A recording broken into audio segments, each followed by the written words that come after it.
go more than $100 per barrel. So there are challenges as far as we are also concerned. What happened to Chabar port? You know, the one which we are operating, that will also be now a question mark. So there are a number of issues which will happen due to if this war the issue of oil is very interesting, because what happens to everything that has been going on in context of the tariffs and the Russian oil, given what has now transpired and what with the Strait of Hormuz. So I have to ask this question now. It was passed off as a preemptive strike, General Saab. This is not a preemptive strike. This is some sort of an offensive strike. This was a strike that left no options open for diplomacy, General Pandey, because I don't see, even after the transition that we've been talking about, this 3-member council that has been set up, led by the grandson of the Grand Ayatollah, the founder of this Islamic regime, and so on and so forth, Muhammad Khamenei. There seems to be no lifting of the foot off the gas. These Iranians are pretty set on continuing. So please understand, let me just give a context how the strikes have happened. And if I understand, and I have read enough about the Israelis and Americans, and that is how a powerful or intelligent nation should operate. This whole talks, schmozzle, gossip or facade or charade was ongoing to find the right time, right opportunity to strike, right? So while the 10 days talk were ongoing, they struck on the 9th day, where some degree of everybody was saying that possibly, and a lot of people are commenting adversely. But I look at it, it was an entire charade in which they wanted to get, when they get an opportunity, when entire leadership is together. Yesterday, the first strike went at the time of 8:15. It was in the morning. Generally, the strikes happen in the night. They went through at 8:15, in which they got entire top leadership of Iranians. So I think they were pretty committed. Committed. On that point, Iranian parliamentary speaker has come out, prepared ourselves for all scenarios. As I said, viewers, the Iranians are not taking a step back. We are prepared for all scenarios, which could even mean a ground invasion, which could mean anything. They're saying that plans have already been put in place, were already in place for a post-Khamenei phase. Well, so they, of course, were anticipating. They were, and they probably, they led him to believe they were so well prepared that he walked into the path of direct fire. In the first strike, he was taken out. But look, viewers, clearly regime change is the objective here, because had that not been, in the first wave, they would not have taken out Khamenei. They would have maybe dropped things around him, softened him up a little bit and said, okay, come to the table, agree to all our terms, open up your country, maybe even step aside. But they haven't. They've actually taken him out.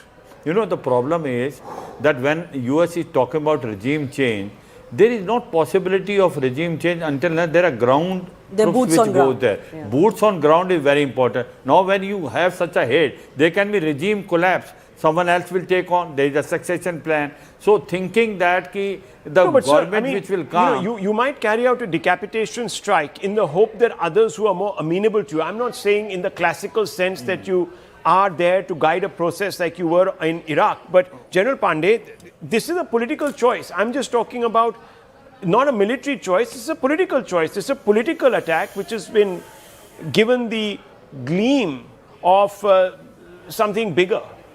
You know, a preventive strike, that is. So as Jan Schwartz said, that regime change doesn't change with change of a spiritual leader or the top leader being taken out.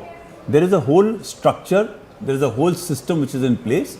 But what has also happened is, what we are not recognizing is, there is a certain degree of corruption, there is a certain degree of divide which is there already in the country. The people who were supporting the religion, the people with money, the businessmen, business community is not with the regime. While the force power of IRGC continues to remain in the hands of the regime, but yet there is a significant population which is today not with the regime, because after all, they are seeing all this progress and process all across the world, and they were quite unhappy with the falling economy, falling prices of real and stuff like that. So I think please understand, the Americans have gone inside.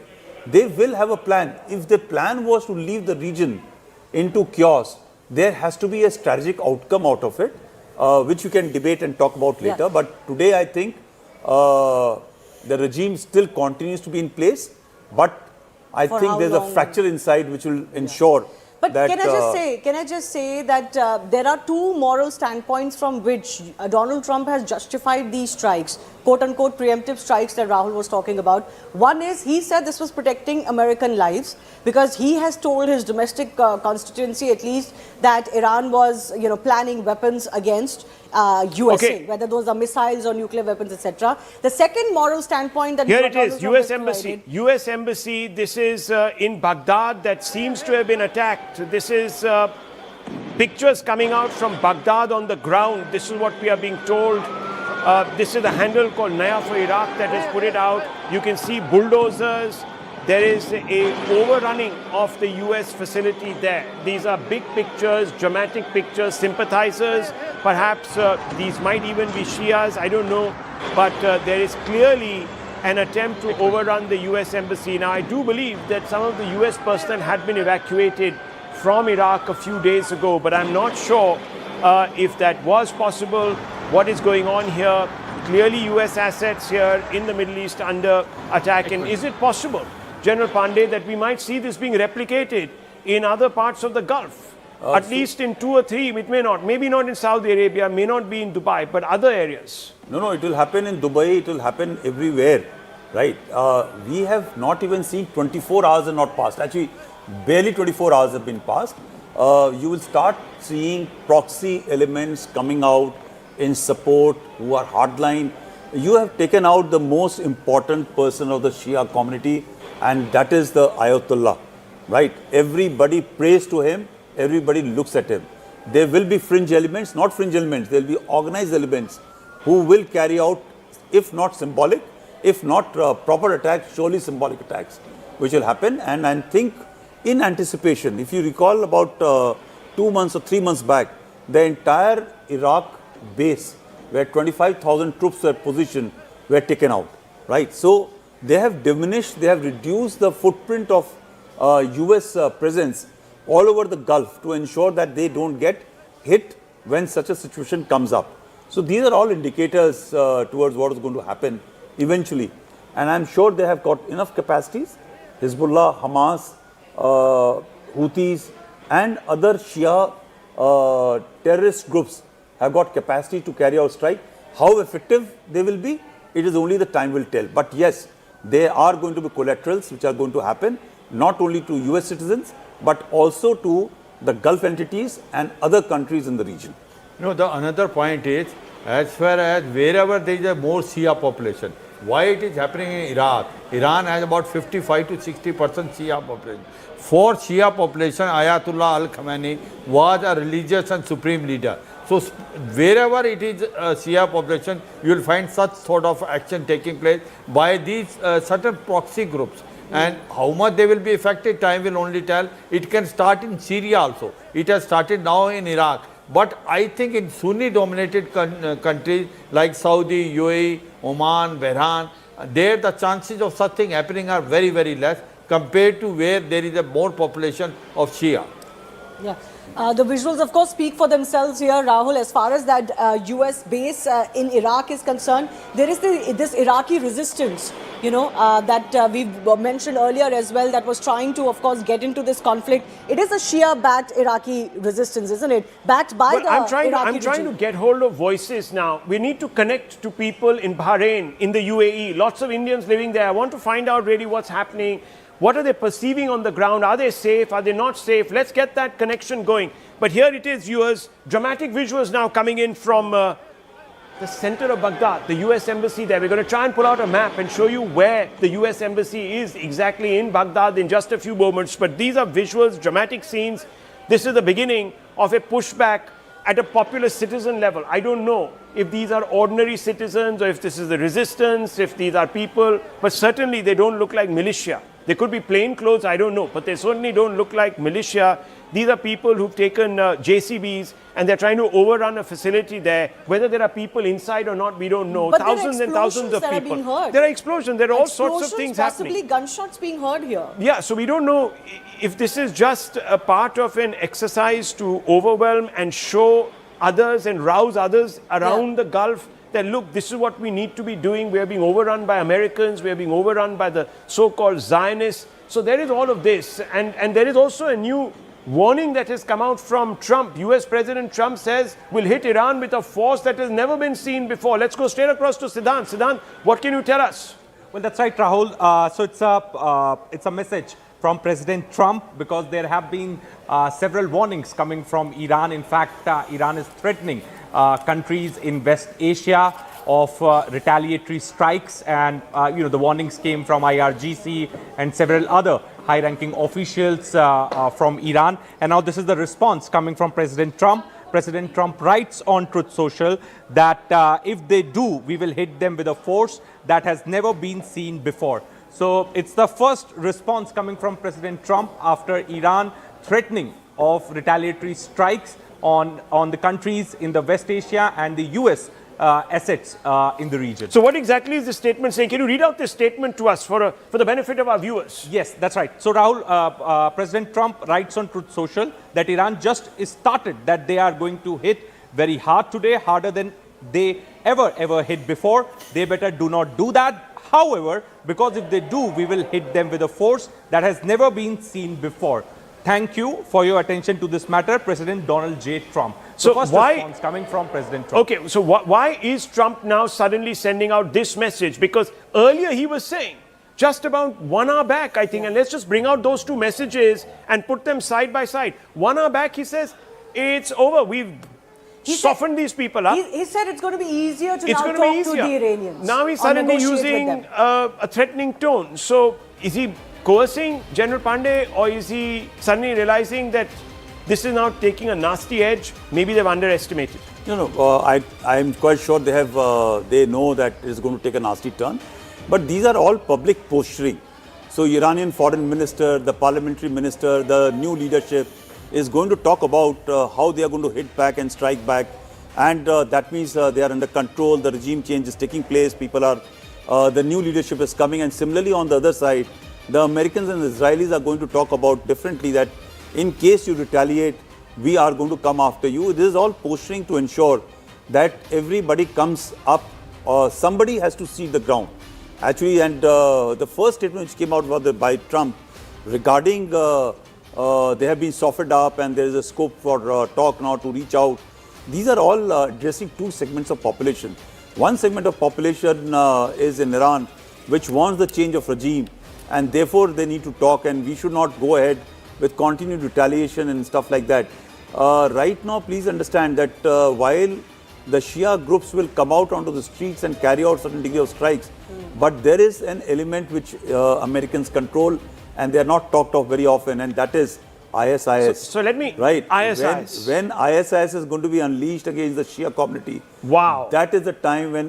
No, but then what you're suggesting is a full-blown regional conflict that could then take years. Yeah, that's true. It could release jinns we don't want to be released. Correct. So that is why all these people, especially the Iranians, need to actually understand that which is the path they need to take, because US has got not only one strategic domain to look at. And on the other side, you have Iran that is threatening Israel, saying you have crossed the Rubicon, you've crossed our red lines, you're going to have to pay for it. Let's just quickly go across to Siddhant and also Ashok Sajjanar, who joins us, a noted diplomat. First, Siddhant, over to you. Well, that's right. So there are two responses that we have from President Trump, Rahul. One, which he wrote on Truth Social this morning, where he confirmed that Khamenei is over, he is dead, and in fact, he says that now they can have immunity, later they only get death. Hopefully, the IRGC and police will peacefully merge with the Iranian patriots and work together as a unit to bring back the country in the greatness it deserves. So this is what President Trump wrote this morning. Now he has come up with a warning. In fact, he is threatening Iran that if Iran, IRGC and the forces decides to attack US interests or the countries in West Asia, then he is now threatening that because if they do, we will hit them with force, and that has never been seen before. So this is the second response coming from President Trump. In the morning, he said that everything is over, everything is done. Now, the forces, IRGC, etc., should support the Iranian patriots and join them. Now he's saying, because there have been multiple warnings coming from the IRGC and the other senior officials in Iran of retaliation, of attacking US interest in the region. So now Trump has issued a warning saying that if they will do this, then we will hit them with a force that has never been seen before. But on the other side, the Iranian parliamentary speaker Rahul is saying that the time for final revenge has come. So the tone and tenor in Iran has certainly not gone down any notches. If that is what the American president was expecting, maybe what he said earlier to CBS News about that it will become much easier to negotiate or talk to the Iranians was also giving them a hint that if you tone it down, it will be easier for you. But that's not happening. Meanwhile, I'm going to show you now visuals. So Lucknow, Srinagar and Kargil now, viewers, Shia as well as other sympathizers of the Iranian regime are out on the streets protesting, and they are protesting loudly because they believe that their spiritual leader is no more. Viewers, this is pan-Islamism of a kind that is completely out of sync with India's secular ethos. The people that they are celebrating are not individuals who in any way represent the ideals of our constitution. So this is a disconnect, viewers, which I feel should not be tolerated.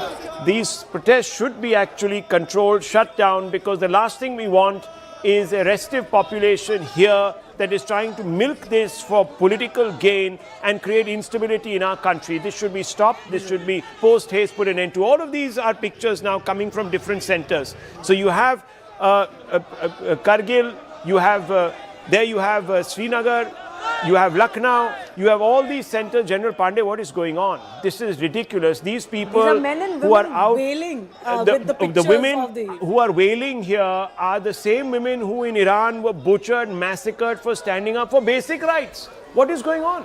So, Rahul, you are handing me the so-called hot potato to answer. No, we must question. take it but on. To be candid, what has happened is that there are communities within India. It's not only the Shias, but many communities in India who draw their ideological moorings, not only ideological moorings, but political moorings from across the world and not from our civilizational history. This has been allowed to be nurtured for political gains for last about 70 to 80 years in our country, and suddenly for the present government to change that line of thinking is impossible. So I guess it is sporadic. It will blow out. Okay. It should be allowed to be released rather than getting contained. Okay, so you believe let them let off their steam. Okay, viewers, I want to bring in Ashok Sajjanhar. Thank you. Good morning, sir. Thank you for being so patient with us. It's been a crazy last 24 hours to be very honest with you. No one thought we would get up at 3 in the morning. I was woken up at 3 in the morning to be told there's been a decapitation strike on Khamenei. Was this really a preemptive strike then? Mr. Sajjanhar, this doesn't look like a preventive strike to me. This looked like something greater. Thank you very much, Rahul, for having me. You know, I compliment you that you've been up since 3 o'clock, but still, you know, your levels of energy and enthusiasm continue to be as strong as ever. So my compliments to you. Definitely not. It was not a preemptive strike. It was an all-out war. It was an all-out conflict. I think the preemptive strike of any nature would have happened last year in June when the 12-day war took place. This was, after Bibi Netanyahu visited Washington, D.C. and he had conversations with Donald Trump. Both of them decided what the plan of action was going to be, how they are going to do it in concert. If you permit, I'll just make 2 more points. Number 1 is, there are 3 segments who will definitely rise up wherever they are against the action that has been taken by Israel and the United States, particularly in terms of taking out Ayatollah Ali Khamenei. Number 1 is, of course, the Shiite population, the Islamic population, as far as, those who are extremist Islamic in Iran. They will, of course, continue to oppose whatever is being done by US and Israel, because it is an existential threat as far as their own survival and their own continuity is concerned, because they have invested, they are identified so very closely with the regime that was being led by Khamenei. Second thing, as far as the Shiites are concerned, the world over, you talked about India, we've spoken about, in Iraq, there is a very large, around Basra, at the estuary of Tigris and Euphrates, there is a huge population of Shiites.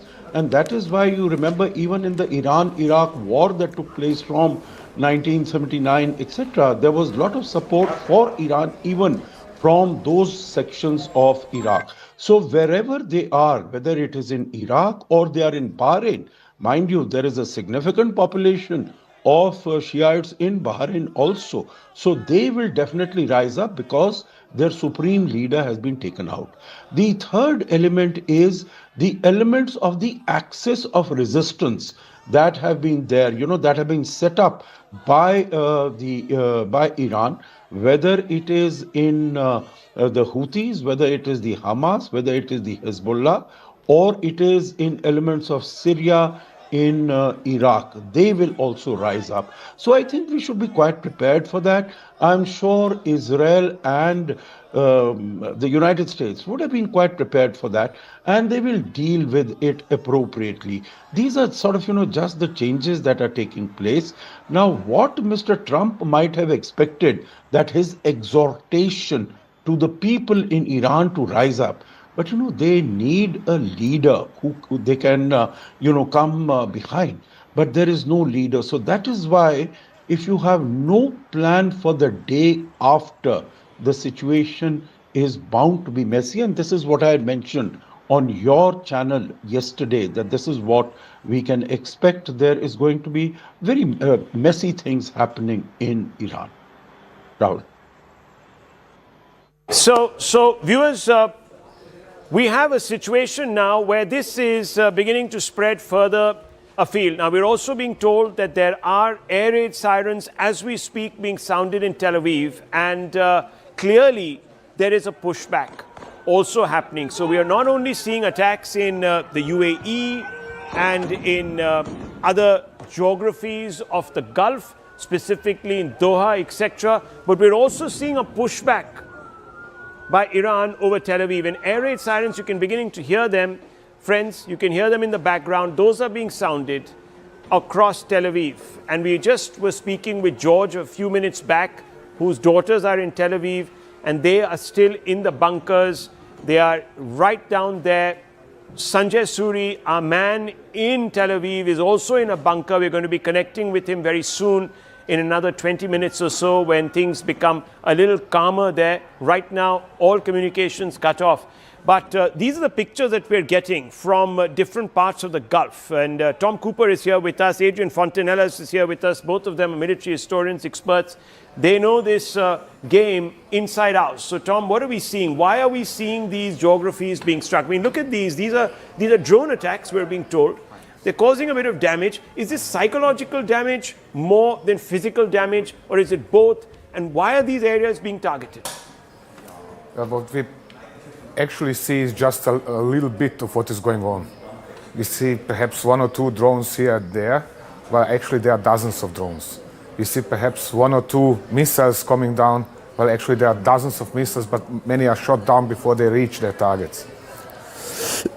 So what Iran is doing is precisely what Iran was planning to do all the time, in the case that it finds itself at the end, at the receiving end of such an attack like these days.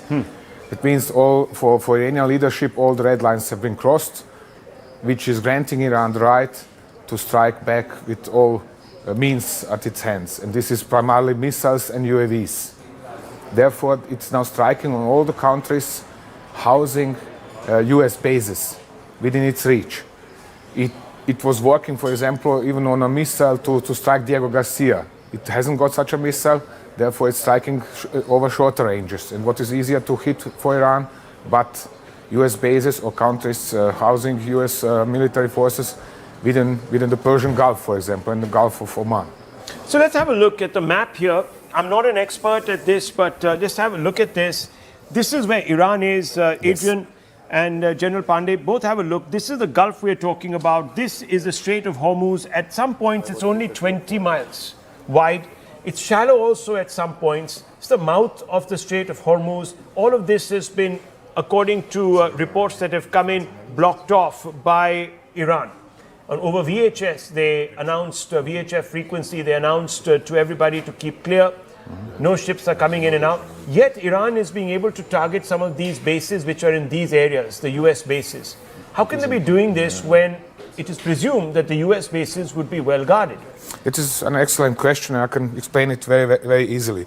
Can we zoom in? Yes, we can zoom in. I think, I don't know how to operate this very well. I'm not somebody who it's not happening. Okay, is, it doesn't matter. Let's do it this way.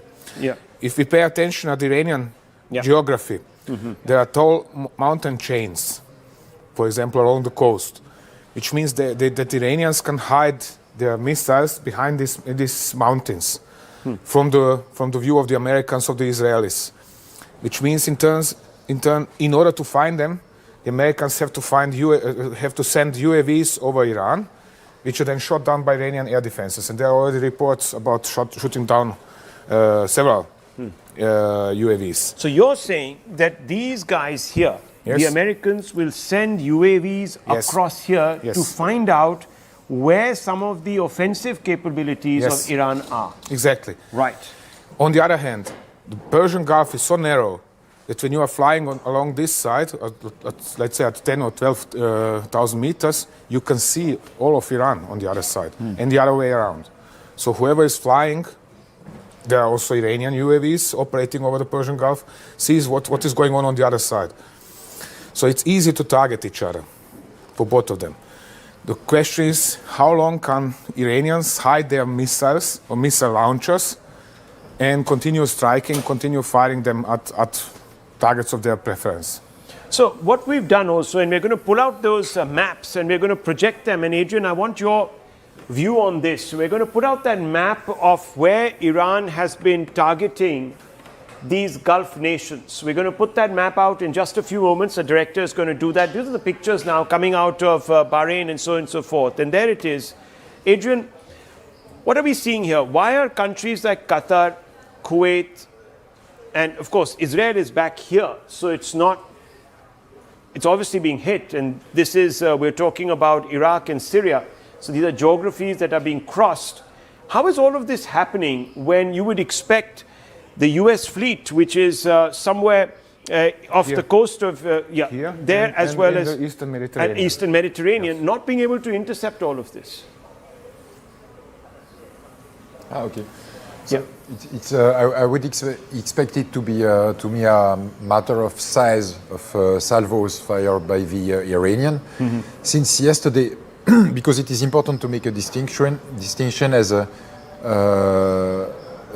Iranians have a limited stock of middle range missiles which are able to reach Israel and Jordania. And this base used by the U.S. Air Force in Jordania, and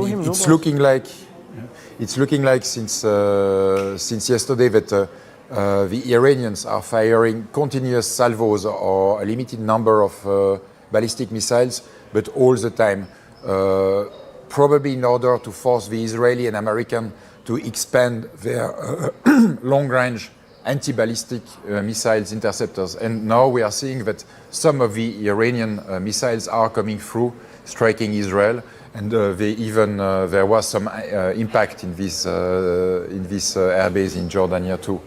So this is for the long range. And for the short range attacks, that is against the US bases in Bahrain, Qatar, the Emirates, then it is, I guess, my impression, it is quite important saturation attacks. The Emirati said that yesterday alone, at least 136 ballistic missiles as well as 200 UAVs targeted them. And they spoke only about the Emirates. So, so we had to have had Qatar, Kuwait, which were probably on the receiving hand of hundreds more of such. You wanted to make a point there. You wanted to add to what you were saying. He has pointed out 200 missiles just on United Arab Emirates. Yeah. So you have to count additional against Qatar, against Bahrain, against Kuwait. And these are short-range missiles. I said they are fired from southern Iran, from along the coast, probably from... It's relatively easy to dig a hole, hide the launcher inside that hole, inside the mountainside, pull it out, fire the missile and hide it into the hole, move it back into the hole again. This is what they are doing right now. The Americans, in turn, are trying, their primary strike yesterday was to hit the IRGC, bases, to command nodes, communication systems. So we should open out the map on Iran in just a few moments. We'll show you the locations where in Iran that have been struck, and you can talk a little bit about the significance of those locations. Viewers, we're talking at a time when the Iranians have launched a 6th wave of attacks. And they're saying that these attacks are beginning to target sites in this part of the Gulf, which is the UAE and Oman. And you have Trump coming out, who has said that, look, don't mess with us. This is going to get a whole lot worse for you. On the other side, the Iranians are saying we haven't even begun. We're going to take you down. So you have a battle of wills right now. We also know that Khamenei, the Ayatollah, has been eliminated. There's a decapitation strike. Now let's focus on this. Let's get close on this. Tom, these are some of the sites that have been attacked by the US and Israelis. So why would Tabriz and Qom be attacked? What is the idea? Qom is a holy city. This is the center of the Iranian or Shia clergy. That is one of the reasons. The other reason is that there are also missile cities next to it, missile garrisons. Kermanshah is one of the major military bases in western Iran on the border to Iraq. Tabriz is the primary military base in northwestern Iran. So these are all centers of IRGC's capabilities. Right. That means they have their bases over there, they have nearby their missile garrisons, they have other stockpiles of their weaponry and so on and so on. And foremost, don't forget, command nodes and communication nodes. So the Americans are trying to disable the IRGC capability to communicate. Why? Because if, for example, Tehran cannot communicate with Kermanshah, they cannot coordinate their operations. They do not know what is going on. They cannot redeploy their troops, for example, in the case that there is protesting.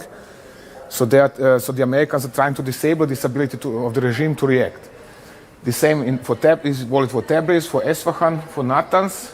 Natanz is also one of centers of Iranian nuclear program. An enrichment facility. Yes. And of course, big concentration of air defense systems are in this area. So this is all I said. Again, the Americans are trying to disable the regime's capability to communicate with its nodes, with its local commands. Why? Because the better they communicate, the better coordinate they are. The better coordinate are their strikes against Israel and against US bases in the Persian Gulf. What is here then? This area looks like it's not been targeted too much. What is here exactly? Yeah, this is one of the biggest surprises actually. For example, Bandar Abbas, here in the Straits of Hormuz, is one of major military bases of Iran, but we don't hear anything about it. Shabaha, here in the south, is the biggest, incomplete, but one of the biggest ports in Iran. Yeah, and that port is important for Indian strategic interests because just here is Gwadar, which is also, of course, hypothecated to China and Pakistan. So that Gwadar and Chabahar were very important strategically. Yeah. But here, unfortunately, we have not heard about much action. Nothing at all. That is what is surprising me. Also, there are no reports about any kind of US or Israelis cannot reach this far. You were talking about Kermanshah. I want to go straight across to footage that is just coming in. Military base in Kermanshah. Look at these pictures. What is happening here? How are we seeing these massive clouds? I haven't seen this. This is obviously taken from a car. This is black clouds. This means the fuel is burning. Right. Essentially. So that means that Israelis probably in this case have targeted the local fuel depots in order to immobilize the IRGC. So what kind of munitions would have been held here? This fuel is required for what? Fuel is primarily required for the IRGC mobility. It means they're striking the base of whether this is the IRGC in Kermanshah or the Iranian army has a big army base, helicopter base. So they are striking, I don't... Yeah, we can't make out because those pictures, as you can see on the screen, you can see the big pillars of black smoke. So clearly you're saying that it's a fuel dump. There are also other... Behind that could be, for example, be one of the military facilities and something else was hit. But primarily the point is this. This is Western Iran. This is easy to reach for the Israelis. So here they are using, because you have asked about ammunitions, they are using free-fall GPS-guided bombs in this area. Okay, so GPS-guided bombs. General Sir. When you show that map and you look at why there is no strike here, please understand the entire oil concentration is in the south-southwest of the region where no strike has taken place. Khuzestan. So when you are going for a military conflict, you don't start striking the oil refineries and oil, oil fields. You start first striking at the military establishments or military sites which are going to fight back and strike back at you. So right now the first step which the Americans and even Iranians will take is to take out the radar systems, command and control systems, the ballistic missile storage systems, the ordnance systems, the systems which are going to feed into the machine of this thing, not on the economic system, right? Bandar Abbas, Charbahar port will come much later when you actually want to alienate the population of Iran. Right now you don't want to alienate the population of Iran. The first statement Trump said to the Iranian people, get away from the military bases and strikes. We don't want to hurt you. This is with the regime and the military and not with people of Iran. So he's created a distinction between the two. And therefore all his strikes till now have been factored and based onto these areas. You know, Rahul, just 1 minute. Yeah. That I see what happened is that whichever is helping the military capability of Iran, these are the targets which are hit first. IRGC, then the nuclear facility, Natanz, Fordo and Ifshan, they have been hit. Also the storing facility and the military headquarters. Now, as far as the economy is concerned, like southern portion and eastern portion has not been hit, they have got two things. Oil they have got and they have got factories there. So they will hit possibly, if they hit now, what will impact? It will impact the oil prices of the whole world. So they don't want to hit. It is not going to add on to the military capability of Iran. As on today is to basically ensure that the paralysis take place as far as the military capability of Iran is there. Big breaking news coming in, viewers. Indigo and Air India are cancelling flights. They're saying that crew and passenger safety is our top priority. We're also getting news from Qatar Airways. And I'm going to go into the newsroom for just a few moments because we're going to open this coverage up and we're going to bring in Aman Sharma in just 30 seconds. I'm going to come right out. What we're seeing, viewers, is the newsroom at the back as we work here. We're getting a lot of information coming in. And we're going to go and ask some of our colleagues about this information. There we have Siddhant coming in. Siddhant, you're speaking to someone on the phone. Yeah. This is very important. Yeah. Updates coming in. Air India, Indigo, everyone cancelling their flights. Tell us a little bit about here. You can use my mic. Tell us a little bit about what's going on. Yes, that's right. So Rahul, I was speaking to a friend in Dubai. Yes. So I was just trying to understand, get a sense from what exactly is happening in Dubai.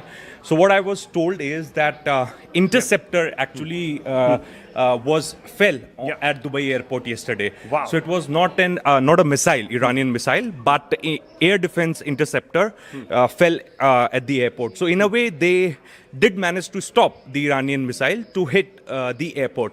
Then as far as the Palm Jumeirah missile is concerned, that was the Iranian missile which could manage to penetrate into the skies of Dubai and could hit a hotel at Palm Jumeirah. But right now situation is normal. The Indians in Dubai are safe. They are following the advisories. In fact, the government of India is in touch with the government of UAE as far as evacuation, etc. is concerned. And hopefully, once situation will settle down, then the flights will reopen, and you know, those who are stranded at the airports and at various other places could travel back. So no need to panic. That's the message coming from Dubai. No need to panic. Is under control. So let's go across to Aman. Aman, come across here. This is important because what we're also seeing is some protests happening now in India. Yes, there is a lot of government is keeping a close watch on the, not the protests, I would say these are more marches which are happening in Jammu and Kashmir. There's a big number of people who are collected in Srinagar. They've in fact gone to the UN office and put Khamenei's photo on the UN office there. So government is keeping a close watch. JNK Chief Minister Omar Abdullah, in fact, has put out a statement that let people grieve, don't stop them, because there's a huge Shia population, which is feeling hurt over the killing of Khamenei. All peaceful so far, but government is keeping a close watch. But I think, Rahul, the bigger story which is emerging is also the complete shutdown of the airspace in the Middle East. So Dubai airport, Abu Dhabi airport, two of the busiest airports in the world, are shut. Etihad is not running flights. Emirates is not running flights. Thousands of people are stranded on airports in the Middle East. In India also, we've sent out our reporters to Delhi, Bangalore, Mumbai airports, where many people have seen cancellation of their flights. So a lot of passenger inconvenience is happening. People are not able to board flights. People are either stuck at the transit airports in Abu Dhabi or Dubai. So that is also a big issue of concern which is emerging. But India keeping a close watch, and India, as Mr. Jaishankar has also been dialing the phone, the phones all night long, speaking to the foreign minister of other countries, asking these countries to ensure that the Indians in these countries remain safe. So what are the conversations that Mr. Jaishankar is happening as we move? Come with me, because we can just we can show that part of the newsroom, which is very busy. That's where a lot of viewers, the visuals that are coming in are being put and treated so that they can go on camera. So that's an operation that is going on here also. But Aman, you were talking about what the MEA has been doing, and I'm going to come across to Chetan also in just a few seconds. But yes, the MEA making a lot of calls, and the foreign minister putting out a lot of information. See, Rahul, what is happening is that this is unprecedented, that civilian areas in Dubai, Abu Dhabi, Doha are being targeted by the Iranian forces, and we have a huge Indian diaspora which lives in the Middle East. India is obviously very, very concerned about the safety of its people there, and that is why Mr. Jaishankar has called up his counterparts in Abu Dhabi. He's called up in UAE. He's spoken to them in Bahrain. He's called up every foreign minister in the Middle East, asking for one reassurance that Indians there should remain safe. It is not possible to evacuate anybody right now because the entire airspace is cut, but India's main priority is that Indian citizens should not get harmed in this conflict and they should remain safe. All these countries have assured that, but of course India is concerned about the safety of Indians abroad, especially in the Middle East. Well, come with me. We're going to go up to the desk that looks at social media to see what is really trending as of now. Good morning. How are you? Good. How's it going? It's very chaotic, but it's going great. So what are the trends right now? What is social media talking about? What we can see is US and Israel strike Iran, kill Khamenei in Operation Epic Fury. I think this has and then I can see the Srinagar Shia Muslims mourn Khamenei's death in US-Israeli strikes. So there's all that happening also. It's very interesting. Yes. Elon Musk has also tweeted that this has been the largest that people have used Twitter today. So it's been really chaotic. So X is seeing the highest ever traffic today. That is what Elon Musk is tweeting, that X is seeing perhaps the highest ever traffic due to Khamenei's killing. Does he ever waste an opportunity to blow his own trumpet in one sense? Always see the business side to things. Absolutely. And very interesting that the Shia protest in JNK is also trending. So I think that is something that we were discussing earlier. The government keeping a close watch. No repercussion in India should happen. That's the government's top priority. People are grieving. But so far, a non-violent protest. People are just marching in Srinagar towards the UN office. In the past, when it has happened, we have seen crackdowns. But this time, the government seems to adopt a hands-off approach. Yes, exactly. The government is not doing any crackdown. And that is what JNK Chief Minister Omar Abdullah is also appealing to the police forces that don't act harshly with these people. They are just mourning with the Khamenei's photograph. They're walking to the UN office. So don't crack down on them. Let them vent out their grief. And maybe that is the approach the government would take to ensure that everything remains under control. Let's go across to Chetan. Chetan, let's follow me. This is the newsroom. We're reporting constantly on the updates. This is the engine where things are taking shape right now. Chetan, what are you showing us here? I was trying to show you what Aman was mentioning, that the entire airspace, you can see the entire airspace from West Asia, from this area to Iraq, Iran, everything is shut. There are no planes, zero, nothing is there. And the same I can show you from a tweet from this guy. The Strait of Hormuz. All of these ships, this area is closed, completely shut. All shut, is it? Yeah. And you can see all those ships are blockaded, sort of in the bottleneck. Everything is shut. You can see that this neck is closed. So everything, the busiest route, as they say, is shut. And that's going to create a lot of problems for energy security. Aman, that's going to create problems, isn't it? And we're going to bring in Murli also, who's looking at putting out videos, and he's, of course, heads the entire output of CNN News 18, the man who's been here from 3 in the morning. That was some call, 3 in the morning. We had a conference call, Murli. You've been here from 3 in the morning, and that really was something that shook us all. The Khamenei incident, and at that time it was only Trump tweeting. Yeah, it was kind of chaotic at that point of time. I think we got into a quick call and huddle, and we spoke how to get things rolling. We wanted Aman. Aman was the first to respond, of course. At the screen, we had Suri from Israel, who was giving us the first respondent, who was also the first respondent from Ground Zero. He was giving us all the information regarding the, the elimination of Khamenei. But as it was all building up overnight, and we were just waiting for the confirmation, and eventually, when POTUS tweeted, all hell broke loose. So it was, and it has been quite hectic since morning, and then we've been trying to catch up with a lot of stuff. A lot of things happening on the YouTube front as well. So we are trying to put out everything. Aman, of course, is the guy who feeds the entire back end. So all inputs come through Aman. He's the gatekeeper of news into the channel. Now, Aman, we got to ask you this question. Are you surprised that the Indian government hasn't taken a more assertive stand? And of course, we have with us Siddhant also, who looks after the MEA, so I'm going to bring him into this. But what do you make of the Indian government's posture? I think Rahul, they're just trying to, Indian government is as always, is trying to play a very delicate, fair line. We stand for de-escalation. So we have told both, in fact, Mr. Jaishankar called up his counterparts both in Iran and Israel last night itself and has called for de-escalation. India has also expressed its concern over the situation right now. And, I think India is the most concerned about the strikes on the civilian areas in the Middle East, because that is what really directly affects us. As I was saying earlier, there's a lot of diaspora population there. We don't want Indians to get hurt in these strikes which are happening by Iran.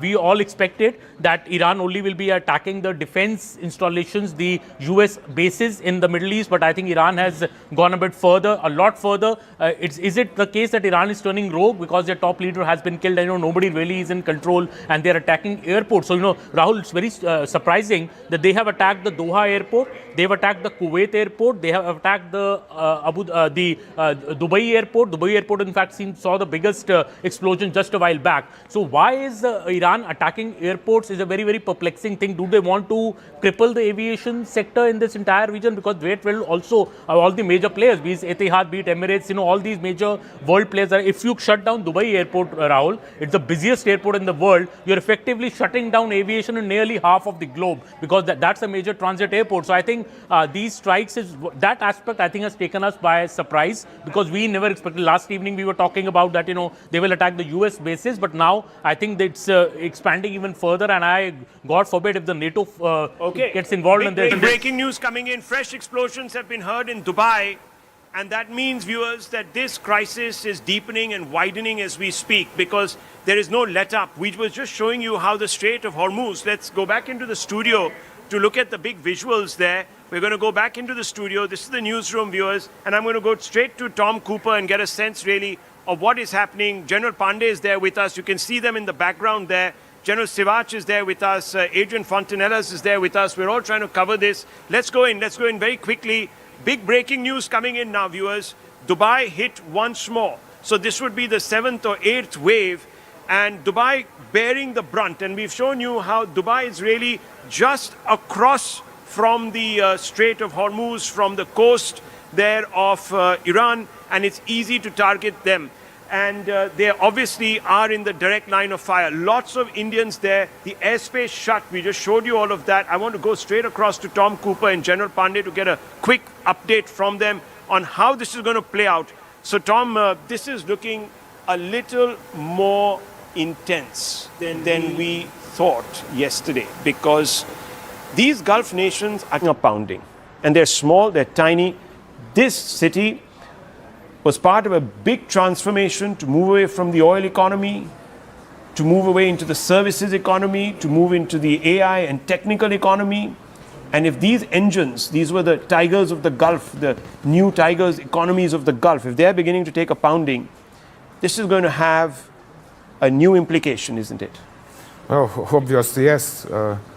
I mean, it is an ironic situation that the US and Israeli government have had it easy to start a war, but have no idea how to end it now. And obviously, most of the local rulers didn't expect this to develop this way.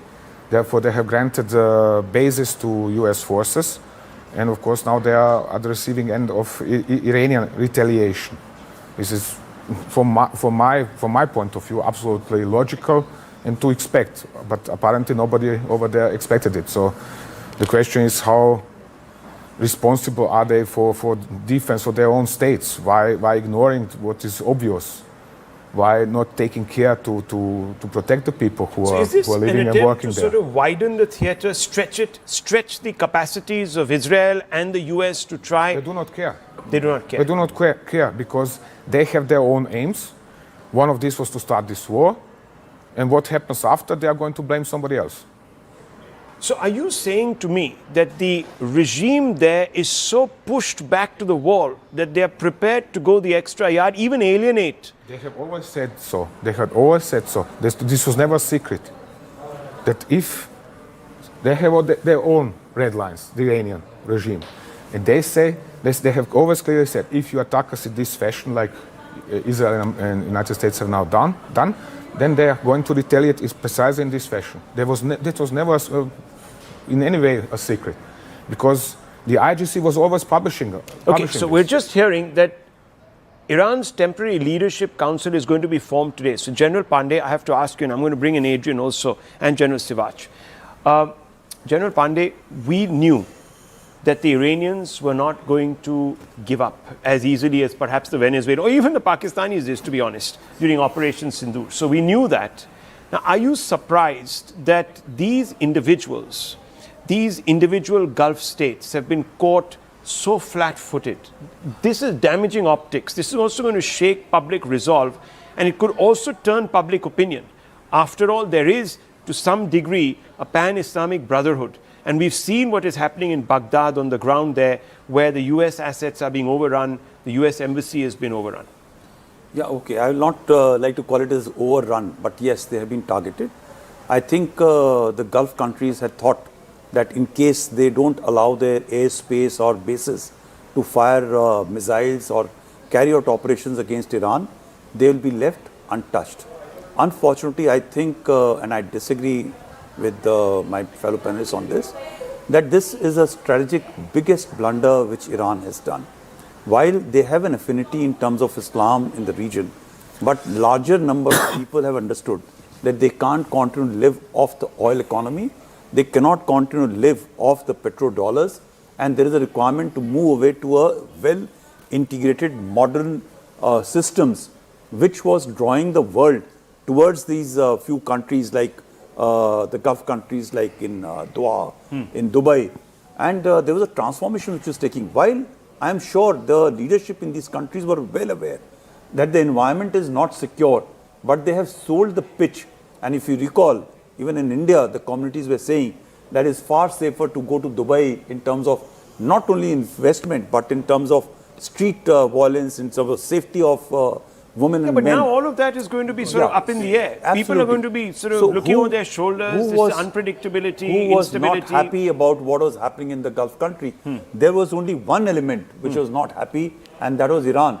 Well, in that, the US is surely complicit by ensuring the sanctions, getting on to the economic, making them economically so down that Riyal has got just no value. But yet, if the strategic orientation of a country continues to remain into a Cold War era environment of destruction of Israel or US, No, but I obviously think there is a will be some military consequences. objective at play here. Tom Cooper. Military objective. It is a clash of ideologies, actually. You have in India here an ideology of dialogue, of meeting people, talking with each other, communicating. And somewhere else, people do not want to communicate, but they want to impress their own will upon everybody else.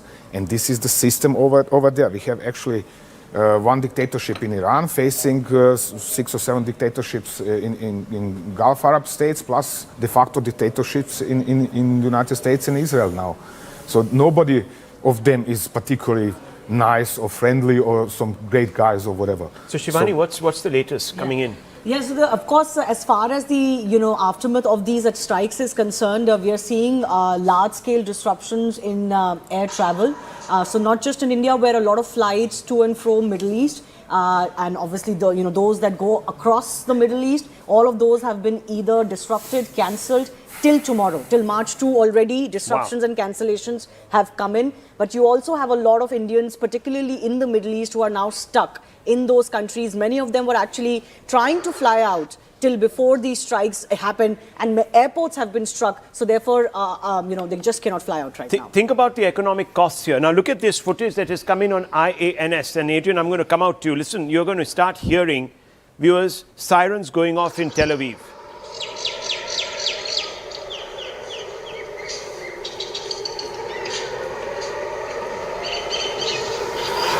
So a ghoulish sound across the skyscraper.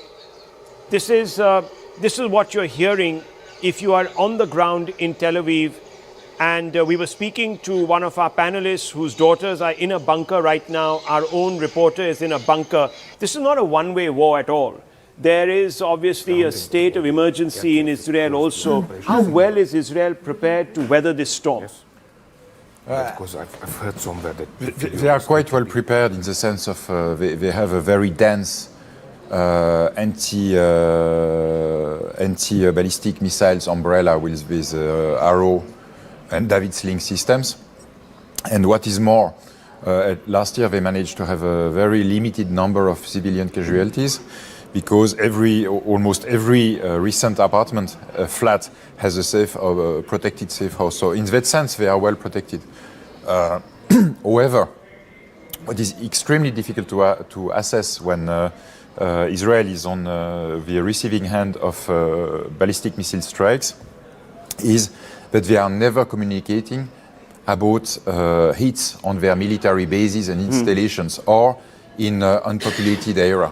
So we have to keep in mind that we have only a very limited view of the effect of the Iranian missile impacts in Israel. It is very difficult to know, for example, if any Israeli airbase were touched, especially those in the desert. And what I can say, because in our jargon, whilst targeting military installation, we speak about counterforce. And when you begin to start to target civilian infrastructures, it is counter value.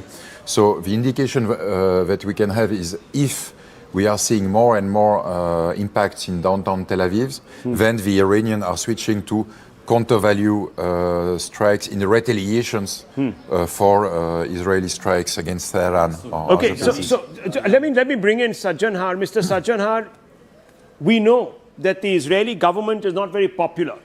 We also know that there have been protests against Netanyahu and the wars that he's prosecuting. Some people believe that he wants to entrench himself in power, Shivani. That's something that has been talked about, that he is doing all of this to keep himself in power. There's an election looming in the next few months in Israel, and he wants to consolidate, he wants to build public and rally the public opinion behind him. He's a war prime minister. Since October 7, 2023, I think things have changed as far as Israel's mindset is concerned. And since then, we've heard about it for the last 2.5 years. Netanyahu has pockets of, dissatisfaction and opposition. We recently saw that play out when the Prime Minister was set to speak in their Knesset. So, that has not gone away. But I think in all of this, what we've noticed is, and our military experts can possibly point out to it more, that the resolve that this is not going to stop at Gaza, in Palestine alone, but they want to take care of the entire region, which they think is the problem. Is that actually a fact, Mr. Sajjanhar?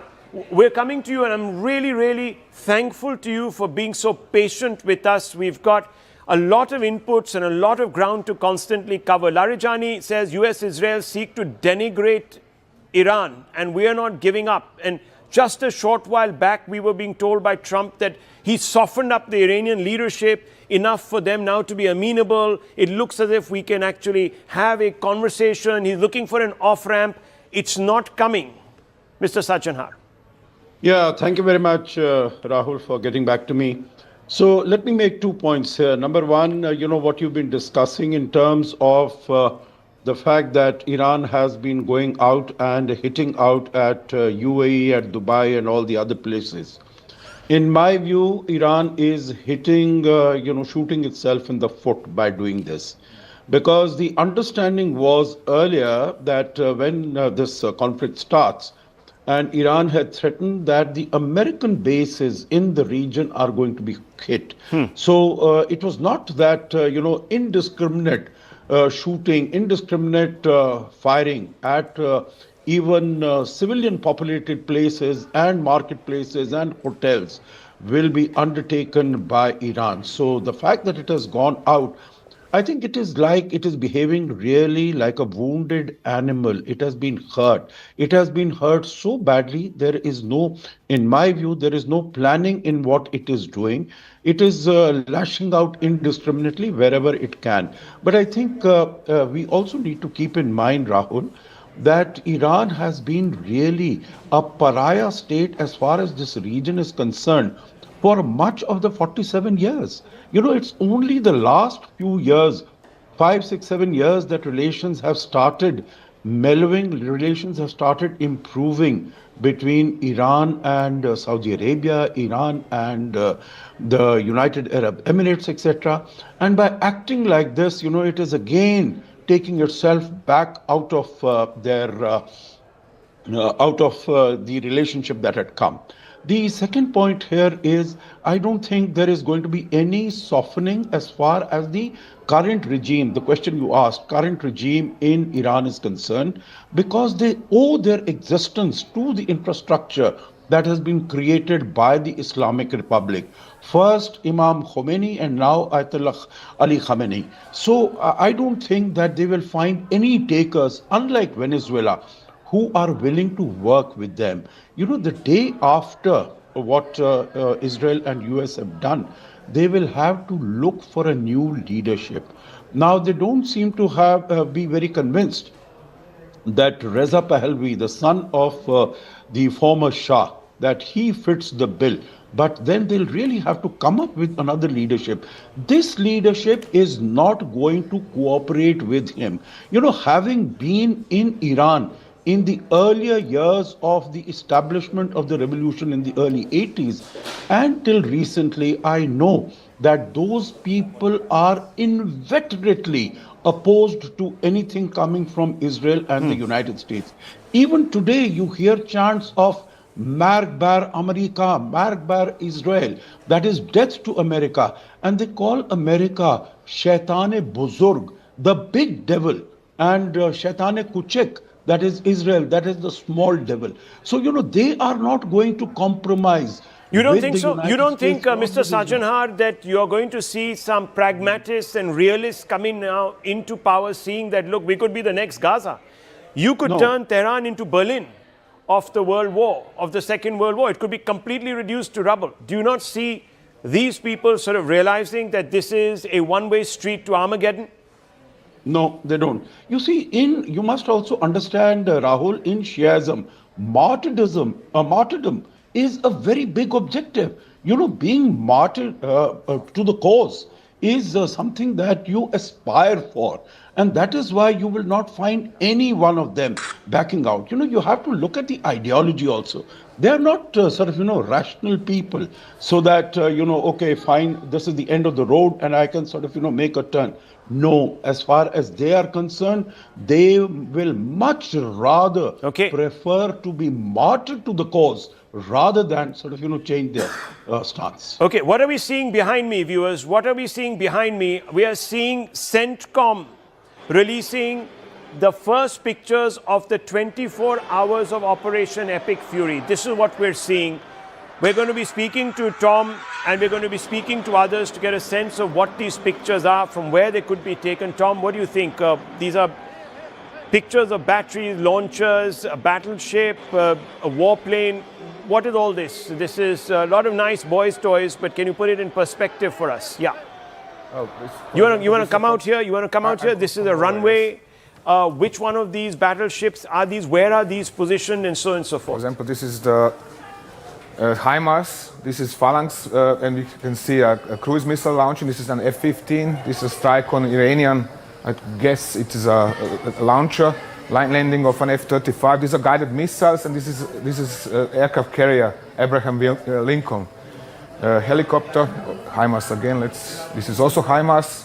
So they are also using ballistic missiles, tactical ballistic missiles, to strike precisely selected points in Iran. Strike on a Iranian. And all this IRGC. array of weaponry, Yes. and people were saying that this particular warship has been deployed for the longest period in American history. I think for the one operation continuously for months on months. What would be the morale on the deck? We've been getting pictures of malfunctioning toilets and so on and so forth. How do these soldiers prepare themselves for the long run? What must be the morale there? Are they wanting to get back home? Is that something that Iran could probably be factoring? Let's fatigue, let's stretch this out, siege battle mentality, let's keep them stewing there. What goes In on? particular, US Navy sailors, so to say, they are trained to do the job, and they are going to do the job, whatever it takes, no matter how long it lasts. And the toilets, if necessary, they are going to sit, on the railings and do their stuff into the sea. So they are going to do their job and do their job. That is out of question, that they are going to be demoralized to the point where they wouldn't fight.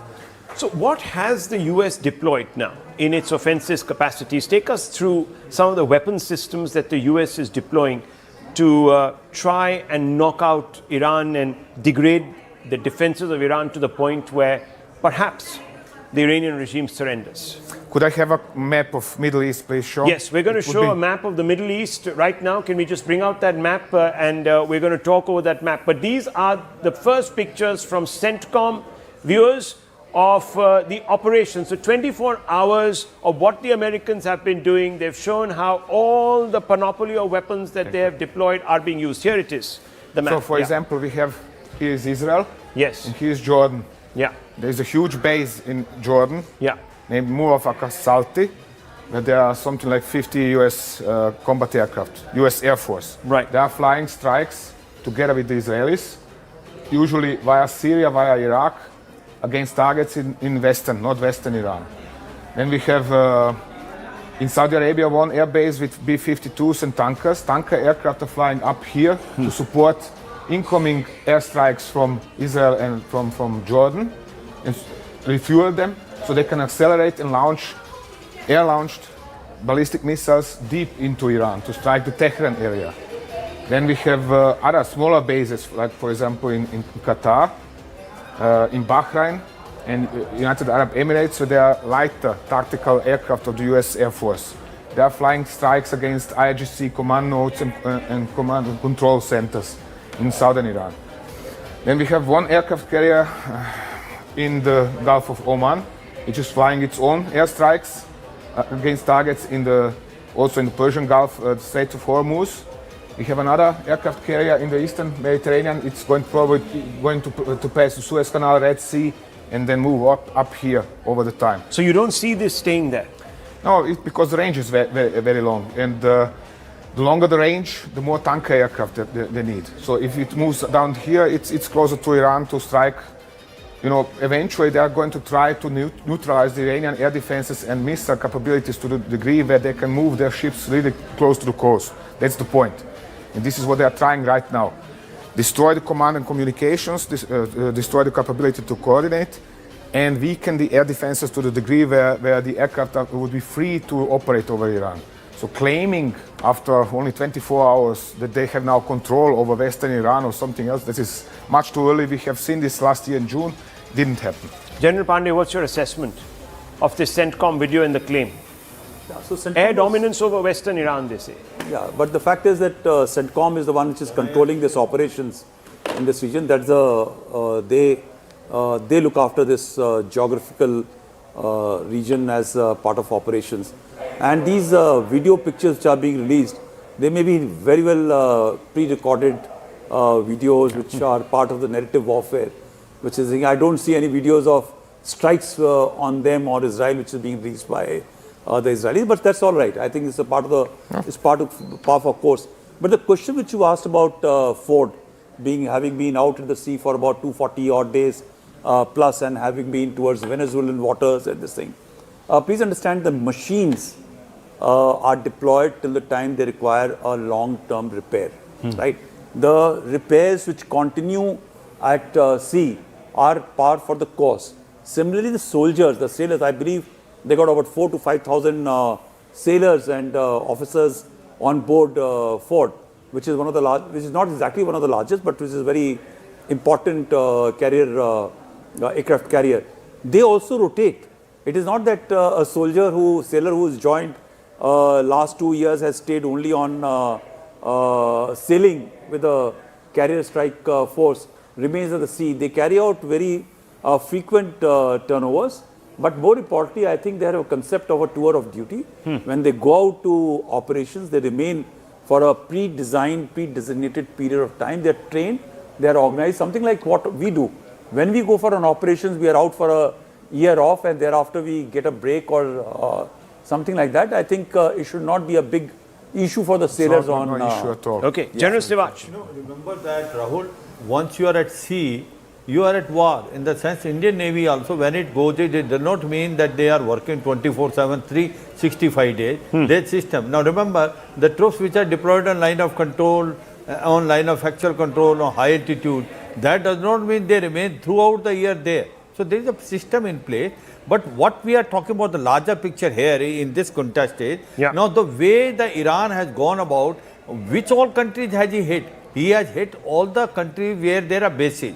But then he had initially said that he will be only striking to the military bases of the countries where, there are in the Middle East. But what they have done? They have also hit the civilian installation. So basically what they have done is they have really, hit their own foot. And now what has happened is all the countries which are in Middle East, now they are feeling let off. In the sense, one thing should be who is the security responder in this area. Obviously, it was US, because that's why these countries have given their bases there, and that's why they are there. And Bahrain and Qatar, if you see it, they have hit them. Bahrain is where there is a 5th fleet, and Qatar is where there is a central command headquarters, and also the air base Al Udeid. So, thing is, I suppose the philosophy and the strategy of Iran is faulty. They must have only restricted to the military installation of the US in Middle East rather than hitting the civilian target, wherein all these countries, in case they had a soft corner for Iran, as on today, it shifts. Big pictures coming in. This is Doha. Remember, we were talking about this just a short while back, Tom and Shivani. This was the minaret. What we were seeing was something from this angle. Now what we're seeing is down the road. So this is a main artery. And as General Sivach was saying, they had said that they were restricting themselves to military targets, but they're actually hitting civilian installations. It could be, I don't know. What do you make of these? I'm cautioning always against some kind of, the Iranians are just striking civilian targets and we are, Americans and Israelis are striking just military targets. Iranians are very much trying to strike military targets. It's the precision of their weaponry which is lacking. It's the fact that they're not always routing their UAVs in the best way, so they hit high-rise building in between. Yes. So I wouldn't bet always that it is intentional strike on civilian targets. You're seeing this plume of smoke. It's pretty dark smoke. What do you think has caused this? This is a drone attack, would you say, or this is, do you think? I don't know what was used, but looks like fuel burning. Looks like fuel. Fuel or burning something, some plastic or something like that, because it's dark. It's dark. So maybe there was some sort of a storage facility, or it could have been even a factory making some materials. Factory unlikely, but storage facility in the headquarters of the. I want us to go straight across to Sanjay Suri, who joins me from Tel Aviv. Remember, viewers, this is the only network that have their own man in Tel Aviv. So we're going to go straight across to Sanjay. Thank you very much, Sanjay. I know it's been a long night for you and you took a cat nap, but you're standing there against what looks like bright skies.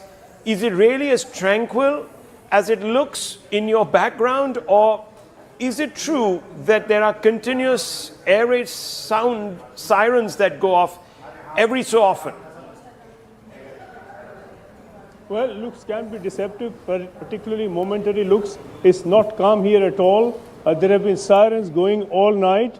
We've been hearing a number of blasts, and a lot of these are certainly anti-missile launches, interceptor launches. And we have reports of one ballistic missile that has hit central Tel Aviv. It got past the defenses. A number of injuries have been reported. A residential block has been damaged. There are also reports coming in, unconfirmed yet, of one death in this ballistic missile attack. And these attacks are continuing as we speak. There are sirens going on here all the time. Clearly, the Iranians are hitting. They are hitting with all they've got, and they have hit Israel at several places, Haifa, Jerusalem, and here in Tel Aviv. The question is how far they can continue to do so. And when we are thinking of that kind of scenario, it's a question of how quickly and how extensively the ballistic missile system in place in Iran can be neutralized by Israeli and US forces. Because as long as that is in place, and as long as you have at least some working remnant of authority in Tehran, continuing from the Khamenei setup, these attacks are certain to continue to hit Israel, continue to hit Tel Aviv, and also hit across the Arab world and causing the disruption we've already seen. Stay on with me because we're doing what is known as a joint broadcast. So from I-24 News, we've got Natasha Kirchuk, who's joining us straight from Israel. And I want to go straight across to her. Natasha, if you can hear me, thank you very much for speaking to us. I know you must be very busy, just like we are, covering this war. It's so close to home. What exactly is happening right now on the ground in Israel? What is the information coming out from the government and IDF? What has been the impact of your offensive on Iran? And why, I'm sorry, I'm giving you a number of questions here. What really is happening in the larger Gulf region?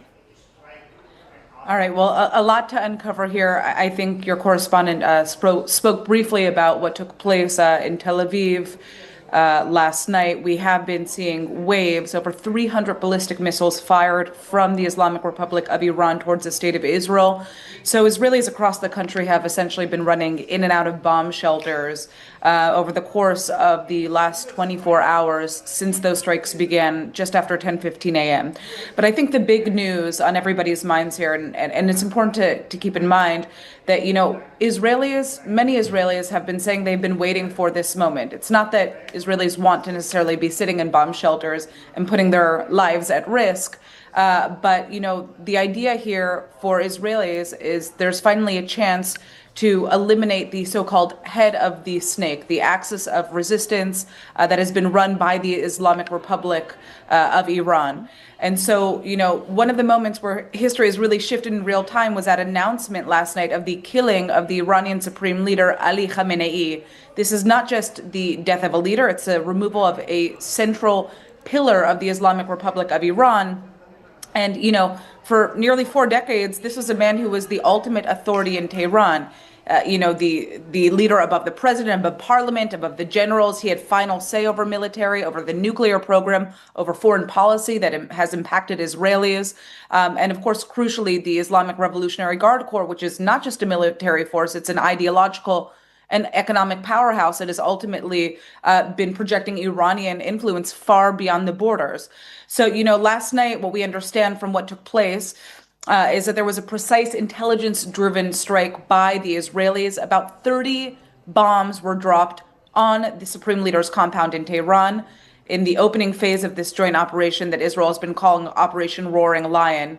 And so we see the imagery that the compound was largely destroyed. Then President Donald Trump obviously announced Khamenei had been killed as well. And this is really not just a symbolic moment. It was really the decapitation, the strategic brain of the regime being attacked by Iran, and a major reason for Israelis to celebrate, because Israelis refer to Khamenei as the head of the snake. Under, you know, Khamenei, Iran developed the axis of resistance. They built a network of armed proxies across the Middle East that were designed to encircle the state of Israel and expand Iranian power and Sharia law without direct conventional war. So even if you haven't been seeing Israel and the IRGC directly in conflict, like we have been seeing over the course of the last 2 years, In Lebanon, Iran has been arming and financing the terror group Hezbollah, which has an arsenal of rockets and missiles that they've been firing into Israel since October 7th. Hezbollah has become stronger than the Lebanese state itself, so contributing to deep economic collapse in that country. So it's not just Israel hold your being thoughts affected. for just a few seconds, because I want your comments on a couple of things. Yes. Another big breaking news development coming through. Major General Abdul Rahim Mousavi, who's the Chief of Staff of the IRGC, has been eliminated. That's what we are being told. Chief of Staff killed. That's a big development there.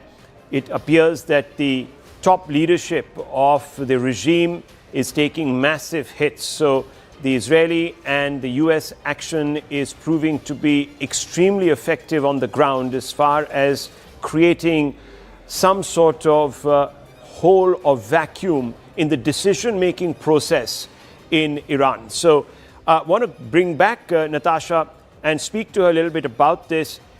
We were told that this was going to be a preemptive strike, in the sense a strike that tells Iran, we're serious, you've still got time to reconsider, come to the table, but when you eliminate the Ayatollah, when you take out the top leadership pretty much effectively, you already have a transition. This appears to be not quite a preemptive strike. This was something a lot more, would you not say? Absolutely. I mean, the Islamic Republic of Iran does not recognize the legitimacy of the State of Israel. For decades, Khamenei has openly called for Israel's destruction.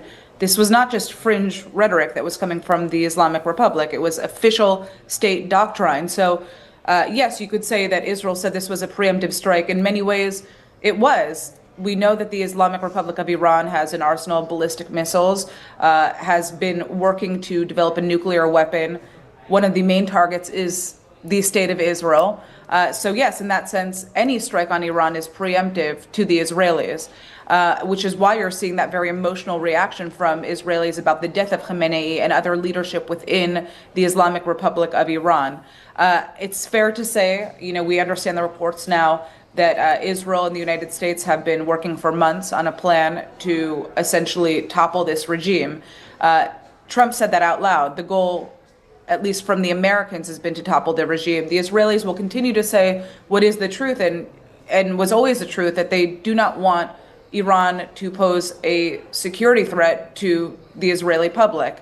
And when the Islamic Republic of Iran has refused time after time to stop building up this arsenal of ballistic missiles, to stop working on a nuclear weapon while openly calling for Israel's destruction, then yes, it is a form of self-defense to be attacking the Islamic Republic of Iran. And that is the argument on the part of the Israeli government.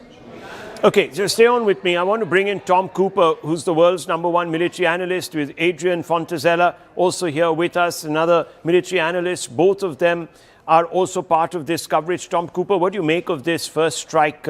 New news that the chief of the chief of staff of the military outed now, finished, decapitated. It's a double-edged sword because on one side he was a military incompetent, or at least assessed as such. So it could easily happen that somebody far more capable is going to replace him. On the other, and far more hawkish, far more anti-Israel, anti-United States. Maybe radical. On the other hand, it could be that due to the loss of his influence, because he was politically influential, and therefore he had a say in lots of things that Iranian armed forces were doing.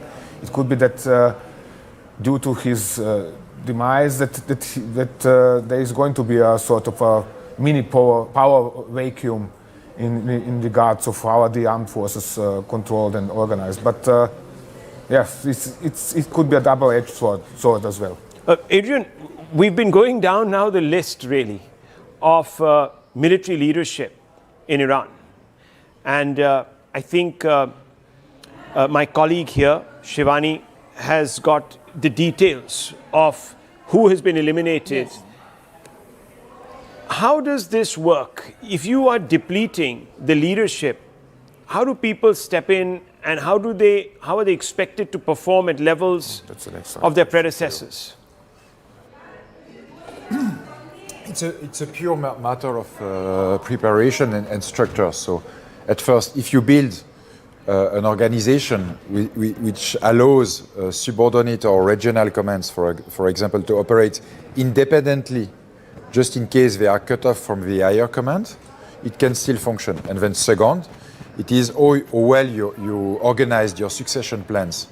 It is well known that the IRGC organized itself in order to be resilient in the face of such decapitation strikes. It was expected from them since 2 decades. So, and militarily wise, you shall never underestimate an enemy, and always take the worst case scenario. And it is very plausible that actually these decapitation strikes are more like PR strikes, because you can claim that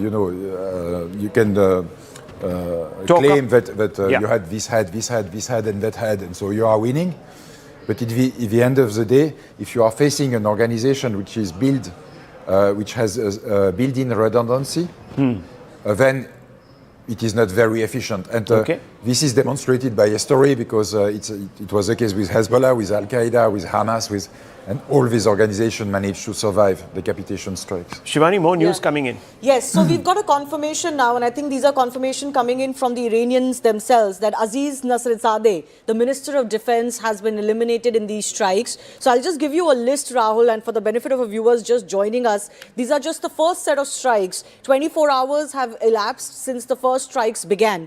So you've got Ali Khamenei, the Supreme Leader himself, taken out in those first set of strikes. Ali Shamkhani, Advisor for Security Affairs and Secretary of the Defense Council. Mohammad Pakpour, who was the commander of the Iranian Revolutionary Guard Corps. Mohammad Shirazi, head of the Military Bureau. Aziz Nasrizzadeh, who was the Minister of Defense. And just now, we got a confirmation of the Chief of Armed Forces, the Chief of Armed Staff, Major General Abdul Rahim Mosavi. These have all been eliminated. So this is, of course, the top rung. And as our experts have been pointing out, Tom wants to come in, there will be possibly a secondary and a tertiary level of targets. There's some big breaking news coming in. Locals protesting strikes on Iran have stormed, we are being told, the US Consulate in Karachi. Yes. Now, this is Pakistan, viewers. And this is why I have been saying, because there are these protests happening in India now, especially in Delhi, in pockets of Lucknow, in Kargil, in Srinagar, that they need to be stopped, because it's quite possible that they may go out of hand. Yes, you can allow for a little bit of what is known as the release of the pressure valve, but if it becomes too much, it could lead to this. Look at the outcomes. Now we have 2 consulates, one in Baghdad, one in Karachi. Both, as you can see, let's go full frame to these pictures. These are dramatic pictures coming out. You can see the American flag, so quite clearly this is not an abandoned premises. You can see it. You can see it's a low building with a single story. It's very well fortified, but somehow these protesters have got through, and they're not 1 or 2, there are hundreds of them. These gates have been overrun. Tom Cooper, this is going to be something that might become, I don't know, might become part of what is the non-military play, and could have a huge bearing on the way things play out in the Gulf, and will begin to play on American minds. If you have a repeat of what happened in 1979, 1980, a hostage crisis, it could change the equation. That the Americans very good at recalling the occupation of the embassy in Tehran in '79, but they do not recall the all-out attack by a mob in Islamabad on the US embassy there at the same time, in which at least 4 people were killed. So they are not recalling something they don't like to recall, and they're recalling something they do like to recall. Yes, this could get very serious, especially because in Pakistan there is lots of anti-US sentiment, and that is not going to change anytime soon. This is despite, of course, the leadership cozying up to the American leadership. Yes, this is not looking good, viewers, from an optics point of view. You can have very many different ways of exerting pressure. Let me bring back from I-24 News in Israel, Natasha, who was with us. Natasha, these pictures are coming through. It's quite clear what the Iranians are trying to do. They're trying to rouse sentiments amongst Muslims in the Gulf and in perhaps even the subcontinent, this could have other impacts on the way this entire crisis plays out. Because if it begins to enter into the civilian domain, and there are casualties, specifically American civilian casualties, that could have a bearing on the politics in DC, could bear pressure on Mr. Trump to recalibrate, and perhaps even Prime Minister Netanyahu. Yeah, I mean, absolutely. We are now in a direct state-on-state missile exchange. That is what is happening. We've been seeing Iran try to fight these strikes from both the United States and Israel, both militarily and also through rhetoric. We've seen Iran fire over 300 ballistic missiles, but you have to remember, they've not only been firing at the state of Israel, they've also been firing at nearby Gulf states. We are talking about strikes in countries like Kuwait, in the United Arab Emirates, in Qatar. So while they may be trying to rouse the sentiments, and you could say try to get the goodwill of the wider Muslim Republic, the Gulf Arab nations are also seeing that Iran is striking them as well. So this is a very complicated picture. You know, obviously we know that in Iran, the picture is complicated. The state TV has declared these 40 days of mourning. But there are also reports of widespread celebration by Iranians. So the regime is dealing with a significant domestic unrest, along with this economic hardship, these strikes from the United States and Israel. And it's really just kind of pulling at the last straws to see if there's anybody who is left there to provide some level of support. But at this point, it seems like the IRGC is going to try to consolidate their power quickly. We know that there are succession mechanisms that the system has. The big question, of course, is whether this is a moment that is just going to totally fracture the regime or somehow harden it. And it seems, you know, for the broader Arab world, the implications are really just massive. Because if Iran's ability to coordinate and finance Hezbollah and the Houthis and all these other militias is now disrupted, we could see major shifts in Lebanon, in Yemen, in Syria, in Iraq. Some governments in the region are definitely quietly welcoming the weakening of the network, even if they don't necessarily love that it's the United States and Israel that were the ones to initiate these strikes. So I think, you know, instability is definitely looking like the strongest possibility right now for the Islamic Republic of regime. And I think everyone here is kind of just waiting to see how long this is going to last and what it's ultimately going to mean for those who end up succeeding Khamenei. Well, as of now, the Iranians don't seem to be backing down. Of course, it's only been 24 hours, early days, and they're taking a lot of casualties. Thank you, Natasha, for joining us. I want to go straight across to Raj Shekhar, who's joining us live from Abu Dhabi. He's a resident there. Abu Dhabi saw some strikes yesterday. What's it like, and what are you hearing? Because we're getting news that there are more and more strikes now in Dubai also. So what is the information that is coming to you, Raj Shekhar? How secure are you? How secure do you think you will be over the next few days? You're just across from Iran. Yeah, hi, sir. Actually, like before launching any missiles, we are getting some alert messages in mobiles. They are telling us to not to leave our camps or workplaces. They are telling us to stay wherever we are instead of roaming in open areas. Because we, before getting alert messages, we can see missiles flying.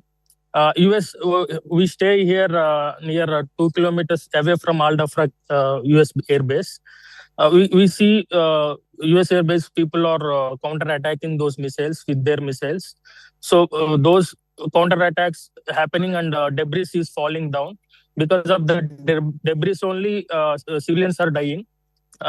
Some civilians are dying, and it's danger to roam outside.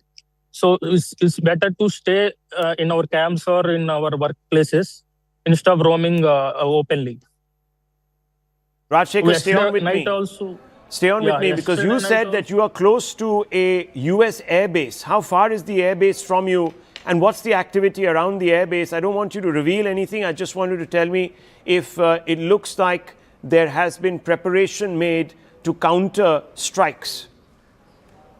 Yes, we stay 2 kilometers away from US airbase.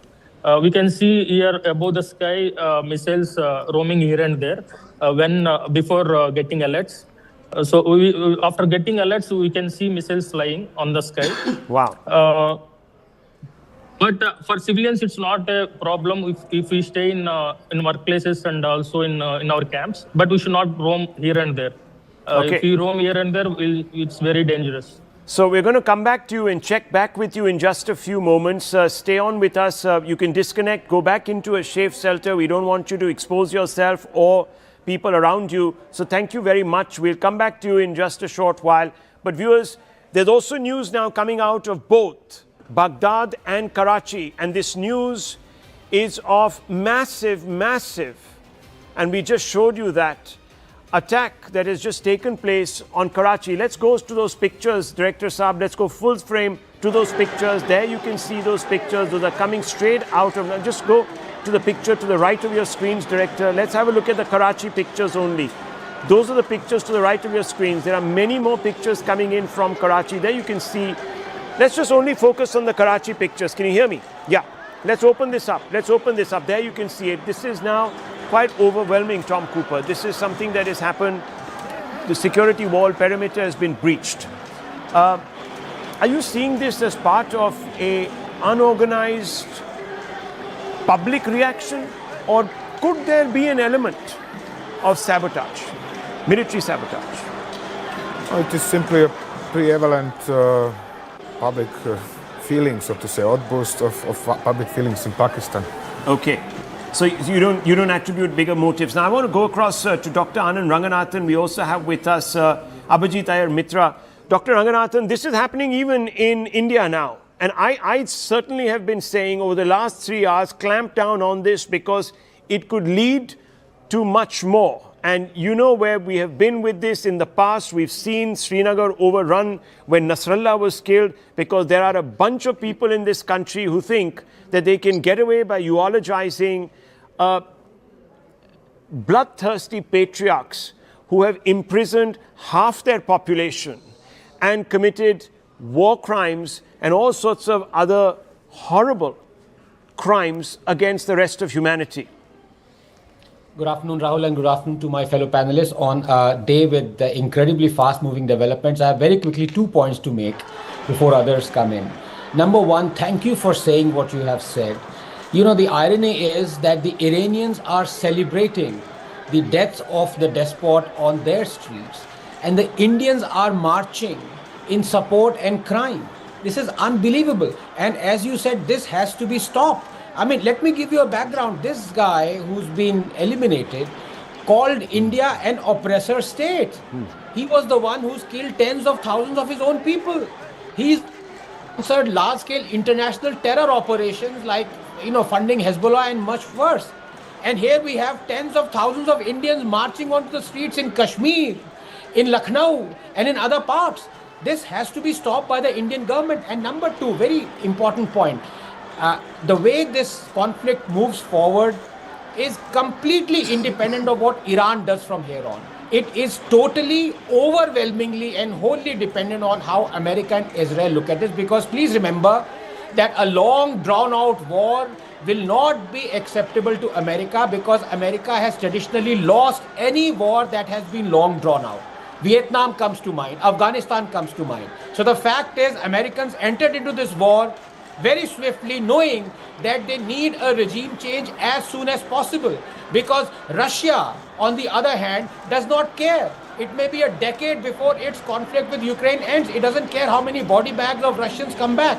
America, on the other hand, is petrified of that scenario. So it is not going to be a long drawn-out war as far as America is concerned. They want to end it as soon as possible, and the results were shown on the first day itself when they eliminated the supreme leader. From here on, it is not at all on what Iran does.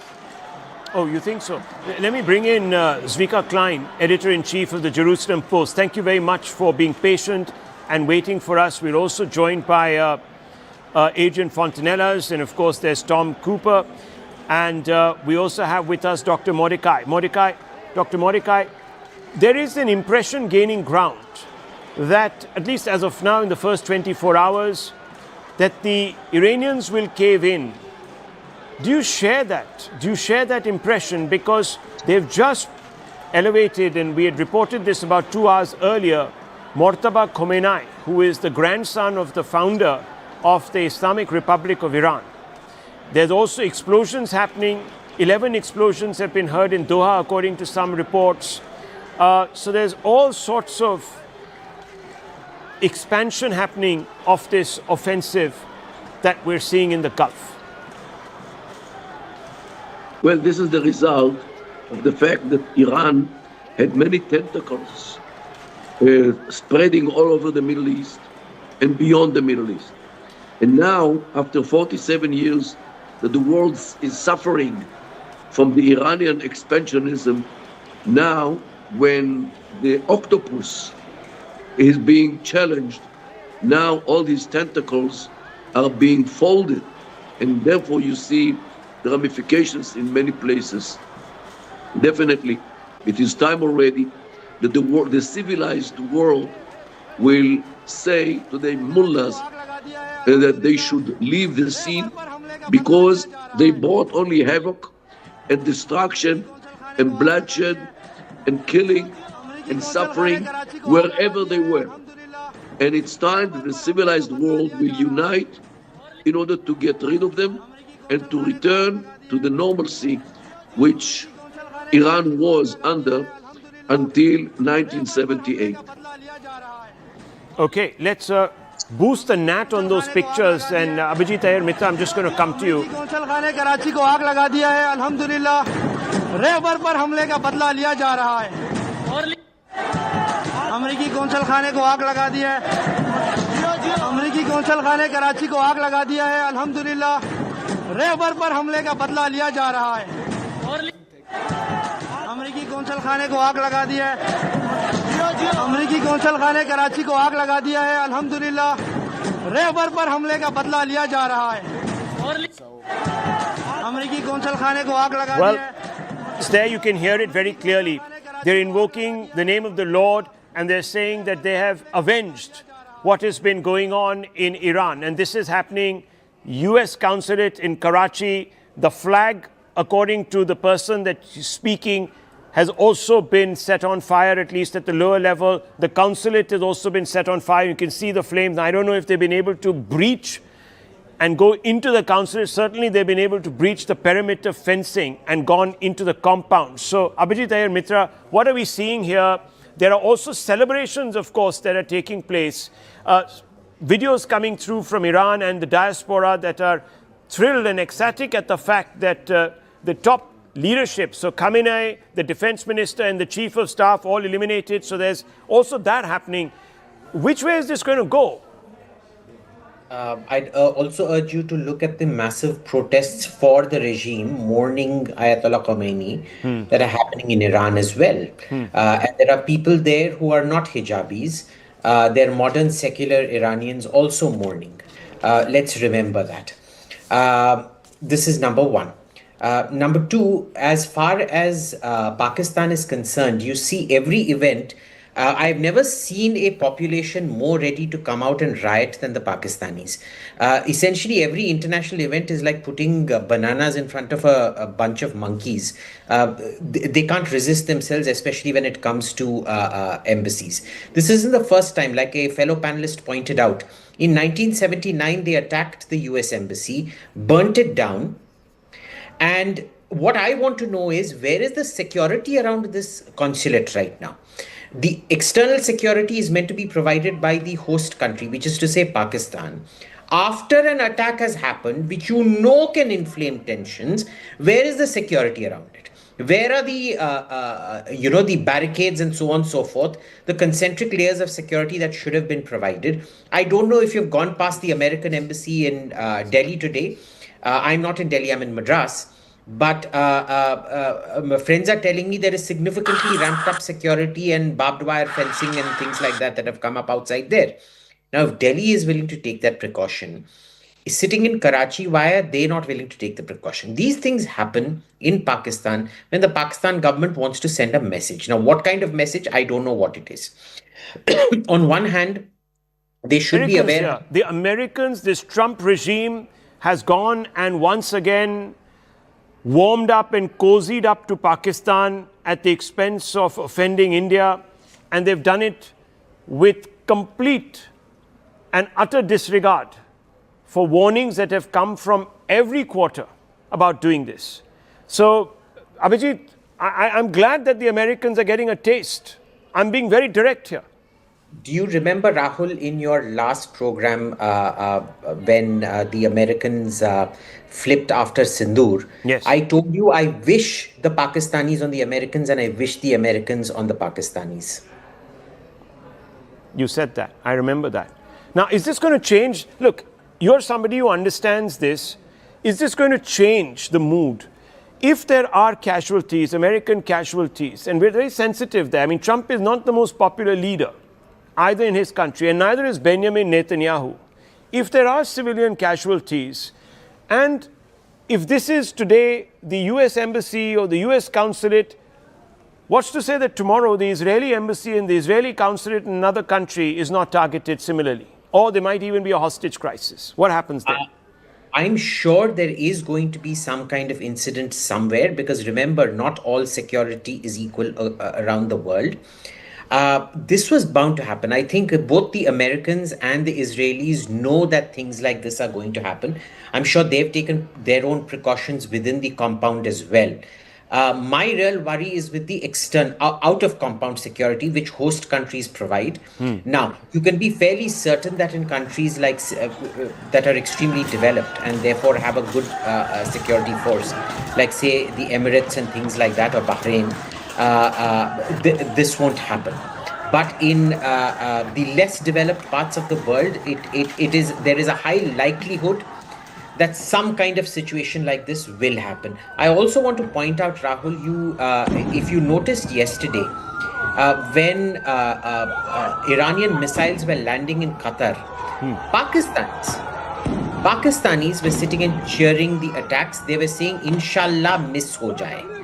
Inshallah, may the interceptor, not the missile coming in, may the interceptor miss.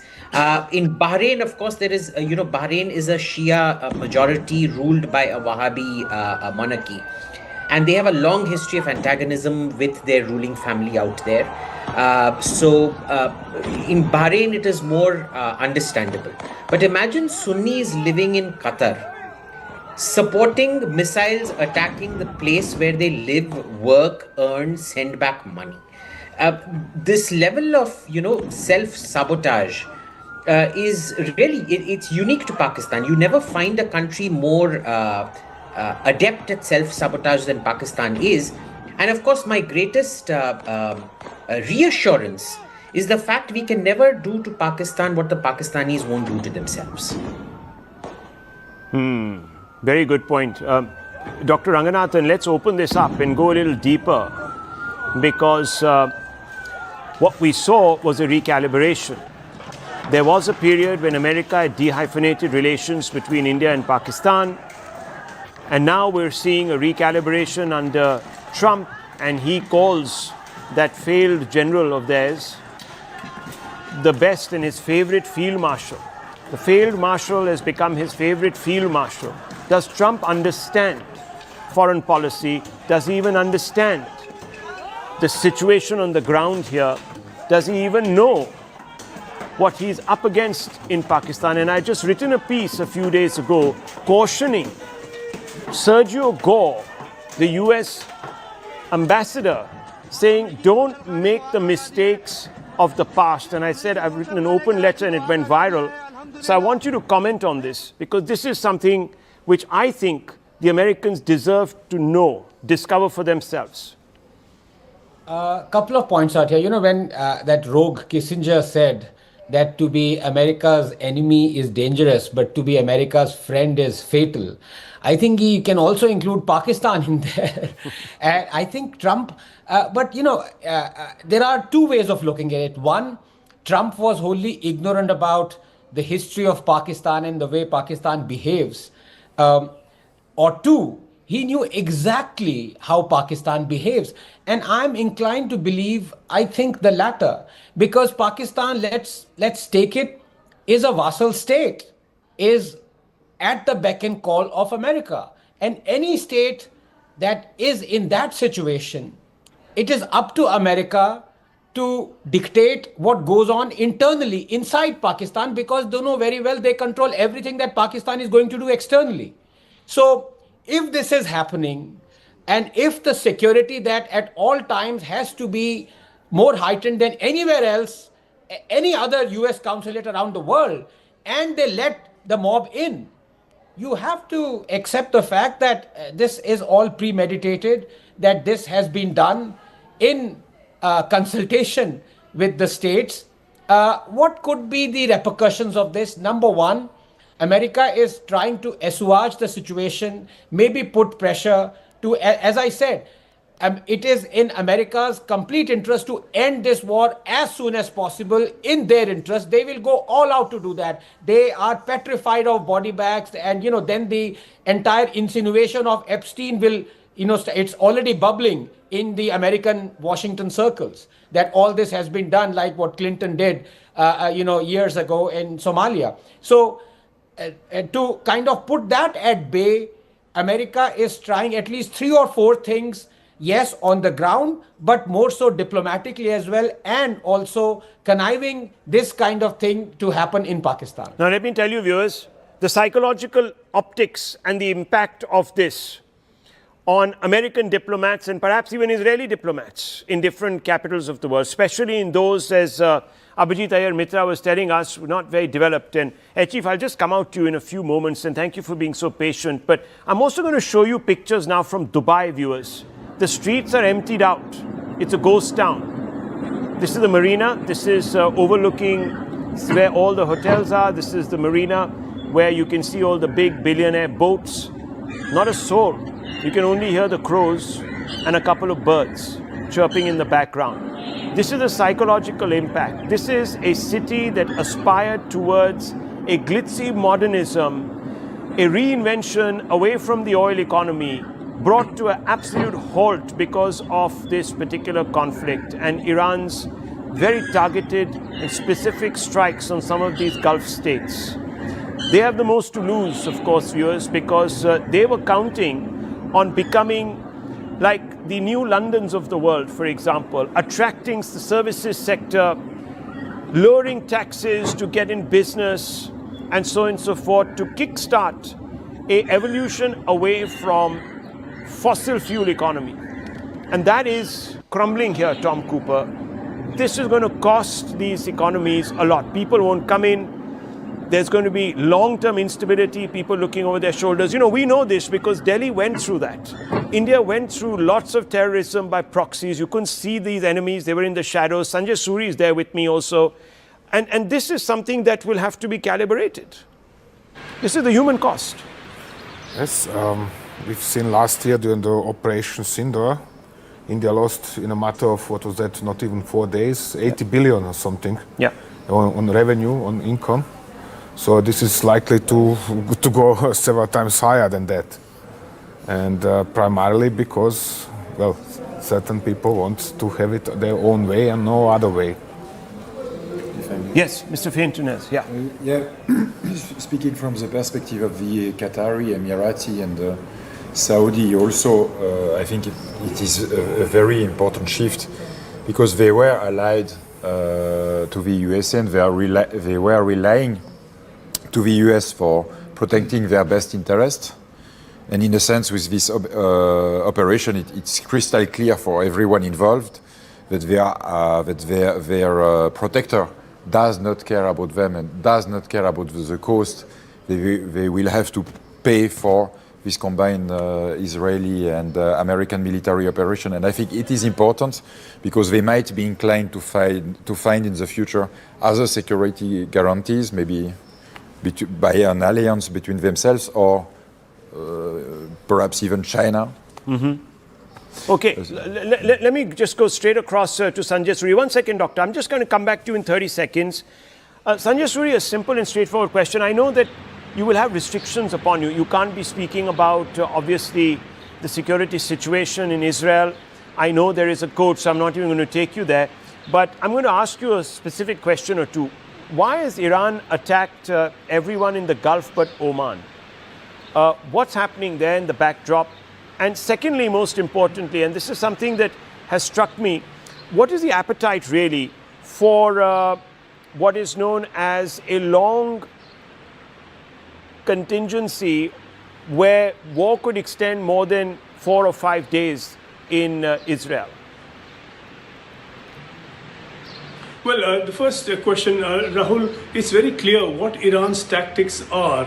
Iran sees these Arab countries as allies of the US and in fact hosts to the US military. So to an extent it will attack US military bases in these countries, but then it will attack these countries almost even symbolically. Half a dozen missiles that get through and cause damage, and you see the result already. To hit these countries economically, it cannot destroy everything within, it cannot destroy facilities seriously, but if it hurts the economy, as Iran has managed to do, then that is damage enough. Second, we speak of resilience in Israel. Oh yes, the tenacity is apparently endless. They are in it for as long as it takes, and they are a very hardened, tough lot. Consider simply one fact, Rahul, that will answer your question. The population of Israel is less than 10 million. The population above the age of 18 is about 6 million, and above the age of 18, every Jewish Israeli is not just military trained, has had military deployment. So this is a nation of soldiers. They can take it. They can take it. So, you know, viewers, now you're having two different reactions coming through. You have the UAE that is on tenterhooks, viewers, on tenterhooks, because they don't know what's coming from across the ditch, so to speak, from across that strait. And you can see pictures on the right where Pakistan is erupting in fury. It's an irony. The Americans have called their Operation Fury, and the fury is erupting where? In Pakistan, viewers, where the Pakistanis, the great new friends of the United States, are turning on their benefactor, the man who gave them billions of dollars. These Pakistanis are shameless, viewers. They have no loyalty to anyone. They have no loyalty to their own people. They didn't show any loyalty to the Bangla friends across the subcontinent, viewers. They betrayed them. They betrayed the Iranians. They betrayed the Afghans. Now they're betraying their only benefactor. Remember, that state is held up by the 3 A's: Allah, America, and the army. One of them they have betrayed. Viewers, let's be honest about that. I never measure my words, because when it comes to Pakistan, you can't measure your words, viewers. But I want to go straight across very quickly, once again, back to Sanjay Suri and also to Anand Ranganathan. Anand Ranganathan, first to you. You were raising your hand. You wanted to make a point. No, very quickly. Look, I speak as a layman. I've already said you're amazing experts on your panel, and Tom is one, and I really latch on to every word he says. But may I slightly disagree with him when he talked about rightly that India lost billions during Operation Sindoor. Well, you know, those billions were lost and then, of course, subsequently recovered. But that's the way stock markets react to every war. You're going to see that tomorrow. I mean, stock markets are going to crash the world over. But the fact of the matter is, today we see after a couple of missile strikes, Dubai has emptied out. We never saw such scenes in Delhi. You know why? Because we have our own indigenous Akash defense system to thank for. And Dr. Ramarao, he constructed something on shoestring budget that intercepted 664 missiles and Pakistani drones in a neutralization rate of 99.4%. So, you know, this is happening in Dubai when you had an overarching ally, America, not able to protect it, whereas we withstood 884 Pakistani missiles and drones, and Indians were freely moving on the streets. Well, Air Marshal is here with us, and Air Marshal is also going to give his little input. So, Air Marshal, you keep sitting there, please. I'm just going to ask you a couple of questions. How is this happening? How are all these Gulf states that thought that they were very secure under the American-Israeli umbrella getting reminders every so often, every couple or 3 hours, that they're not safe? We don't look at this operation which began on 28th February. In my appreciation, the planning must have started after 7th October 23. Right. And if you go to 26th October 24, when the massive Israeli strikes took on the key air defense verticals in Iran. Top it up in June 2025, when the US and the Israeli forces struck, called the Operation Rising Lion. They took out the key elements, though They said that they will strike the nuclear facilities, but in short, they crippled. The Israelis and the Americans are threatened, in my appreciation, of the ballistic missiles which the Iranians now possess. The advanced missiles which the Chinese have given them can target even the mainland America. The fissile material, as I was listening, has, with the deal with Oman, the Iranians had agreed that they will, put a stop to it. But that is not the whole aim. The whole aim of this present strike, in my opinion, is twofold. One is to checkmate China. If you see, the January action in Venezuela was related to oil, and this strike also is related to oil. The Chinese get their maximum oil from Venezuela and Iran. So with this strike, what happens now? The prices of oil will shoot up. The supply through Gulf of Hormuz.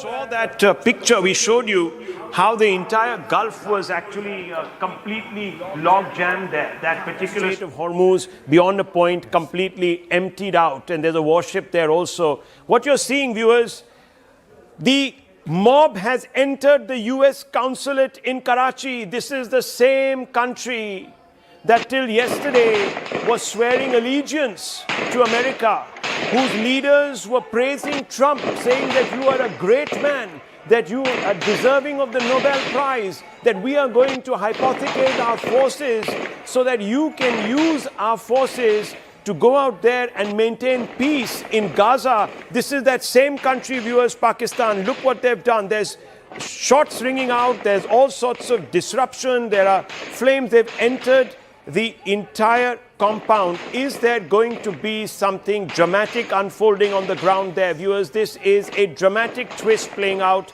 US citizens, I don't know if they're in that consulate building. I just hope they're not, because this is going to turn into something very, very serious if there is a hostage crisis, Tom Cooper. I'm going to come out to you, but I'm also going to walk out and talk a little bit to my colleague, Zaka Jacob. Zaka, we've been doing this, of course, complete relay